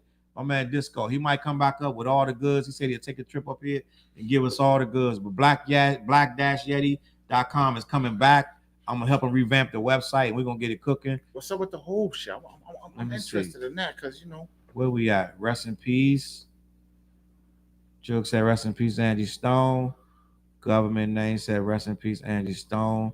Charles, you have live shows on your channel, yet I love to participate in the panel. I have a link. If I send you a link, we could actually tap you in. I might start doing that, tapping people in for like 5-10 minutes just to talk with us. We can do that. All I gotta do is send you a link and we can get that popping. Homebody. We appreciate you. Homebody been on here. Yeah, right. Salute, Homebody. That's who we would tap in with. People that rocking with us every week. We'll tap in with you, bring you on for about 15 minutes every week. Not every week, but here and there. Rest in peace, Angie Stone. Rest in peace. Anybody heard from? That's the thing. They trying to link her with D'Angelo. It's like a whole conspiracy theory. I'm not gonna participate in that, but what I do want to talk about, gang, before we get out of here is Hov's accuser, Jay-Z's accuser, who was 13. Now she is in her she's in her late 30s. She's an autistic white female who says she lied. She says she lied. She according to Jay-Z. Bro, we said that from day one. According to Jay-Z. Hold on, wait. Wasn't that the week we caught hell? Yeah, we talking about said she lied. Yo, it didn't make sense. If y'all was here all those weeks, how the hell you drive or get dropped off 3-4 hours from where you live at? Like, come on, man. What are we talking about? Like, yo, we got so much hell, mostly Charles. That we, but I don't care because I'm a stand on. I'm like, I thought the story was didn't bogus. Make no sense. And then you go, then you leave from New York to drive another hour and a half to 2 hours to Jersey. Let me say this: I'm not a person who discredits victims, right? But at the same time, she said she was 13-year-old. She was autistic. A friend, a quote unquote friend, who is deceased now, but at the time drove her 8 hours from was Albany, New York, Buffalo, New York to New York City, which is 8-hour drive, left her there. She ended up finding Diddy's limo's driver. Diddy's limo driver said, yeah, you fit the bill. Diddy like you. So then he said, meet me back here at 9 p.m. So she was back there at 9 p.m. So where is she going to go? She in New York, allegedly. She in New York, lost or whatever. So she finds him again. He's like, yeah, he takes her to New Jersey, which is 40 minutes away or whatever. Everybody think New Jersey's right there. It's a lot of traffic, gang. You got to get through that tunnel. I've been through that tunnel mad times. Burr, like scooching over, trying to scooch in with them New York drivers. They crazy. So you're trying to get to Jersey. She gets 45 minutes to Jersey, right? To Diddy's other house, right? She get there. It's a group, some white rock band. She's talking to them who end up saying, we was never there at that party in 2001. We had a tour that year. We weren't even in that state. We were in like Arizona somewhere. We were somewhere else. We weren't on tour. We were on tour. So she claims she was talking to them at the party. Then Diddy takes her in the room. Him and Jay take her in the room with a third unnamed female assailant, which I feel is J-Lo. And I think J-Lo paid the money, so they never released her name. Tony Busby made J-Lo pay a couple million or whatever it was. They never released her name. So Diddy was defending A, Jay-Z was defending B, and the girl was defending C, or vice versa, whatever. So then the girl gets there, right? Let me check these comments. Miss Carmen is out. She don't want to hear this shit. And we're gonna leave it at that. Let me see. Miss Carmen said about salute, Miss Carmen. We appreciate you rocking with us, dead ass. For real. Appreciate you. I don't want to offend nobody. We just talking about current events, and we're gonna be out of here in 5 minutes. But Busby counting on public scrutiny against Jay-Z. This is a culture I believe all women, but it didn't work. And I'm just gonna be honest. And this chick, she did an interview on NBC, and it was awful. But she said she went in the room with Jay-Z and Diddy and the female assailant. They took turns on her doing this, that, and the third. She got, at some point, she fought Diddy, Fliz. Mm-hmm. She either kicked or punched Diddy and grabbed her clothes and got out of the room. She ran to a gas station. Diddy's in the foreign neighborhood. Ain't no gas station around there. If you go to some rich neighborhood, Diddy, Flizzy, you know how long you gotta wait to get to the gas station? So my aunt lives in Jersey, and she lives in the rich ass neighborhoods. A gas station is about 15, 20 minutes from.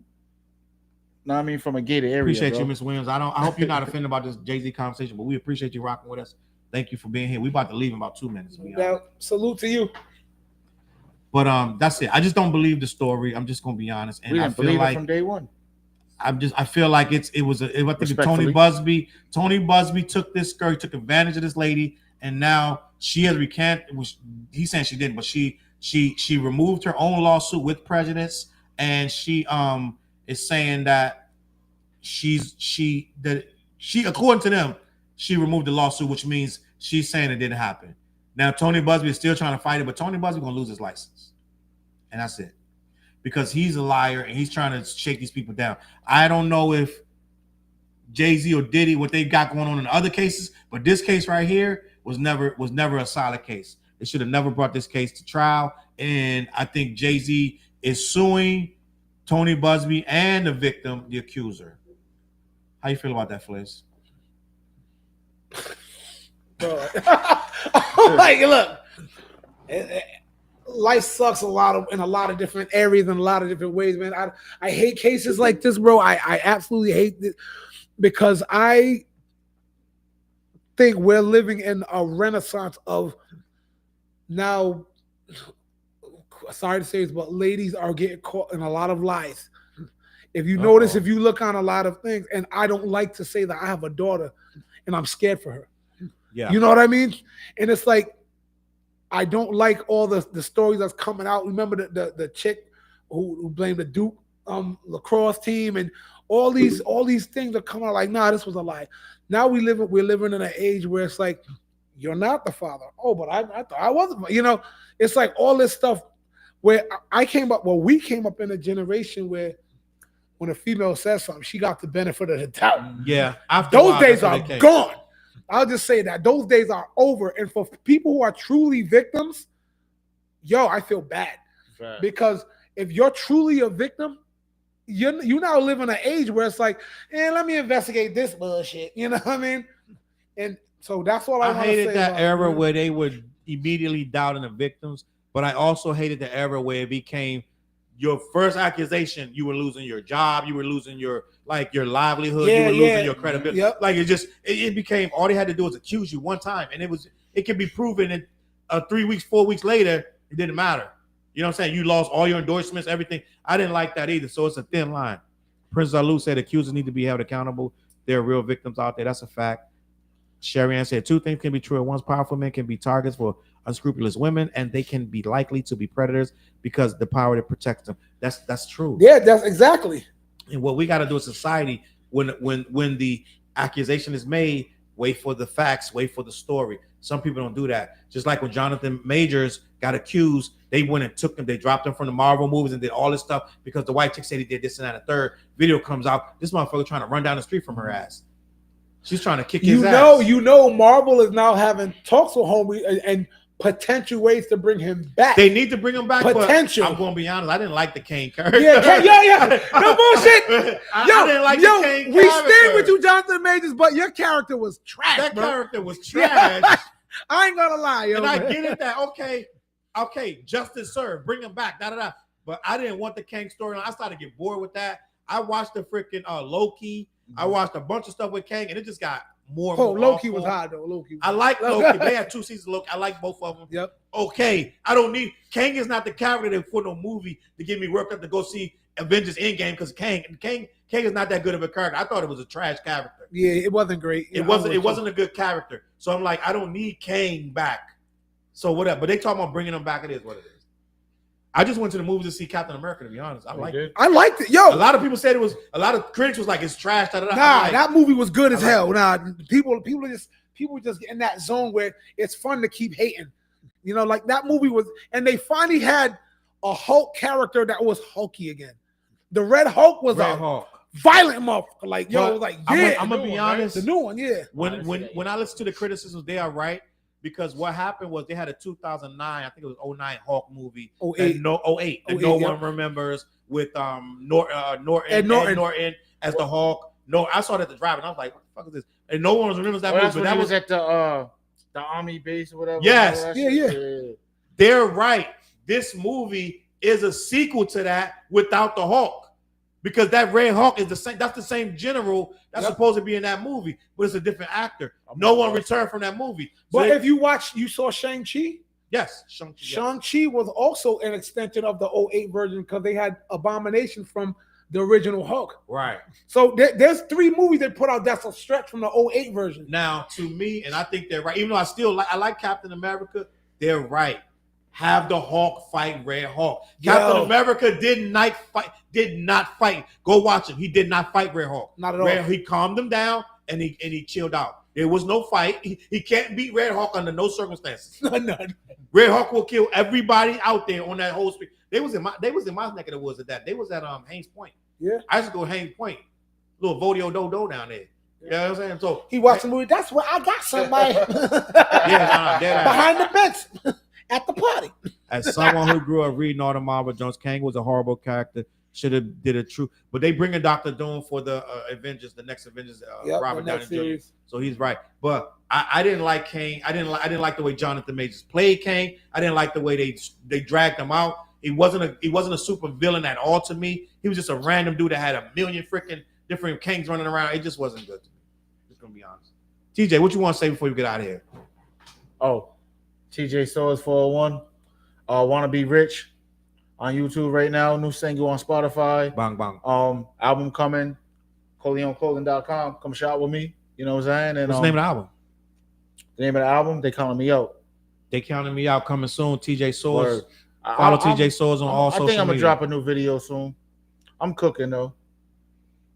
Fliz, anything you want to say before we get out of here? March 8th, album coming up. Yeah, I'm throwing a party this Saturday. Show. Yeah, listen, come through.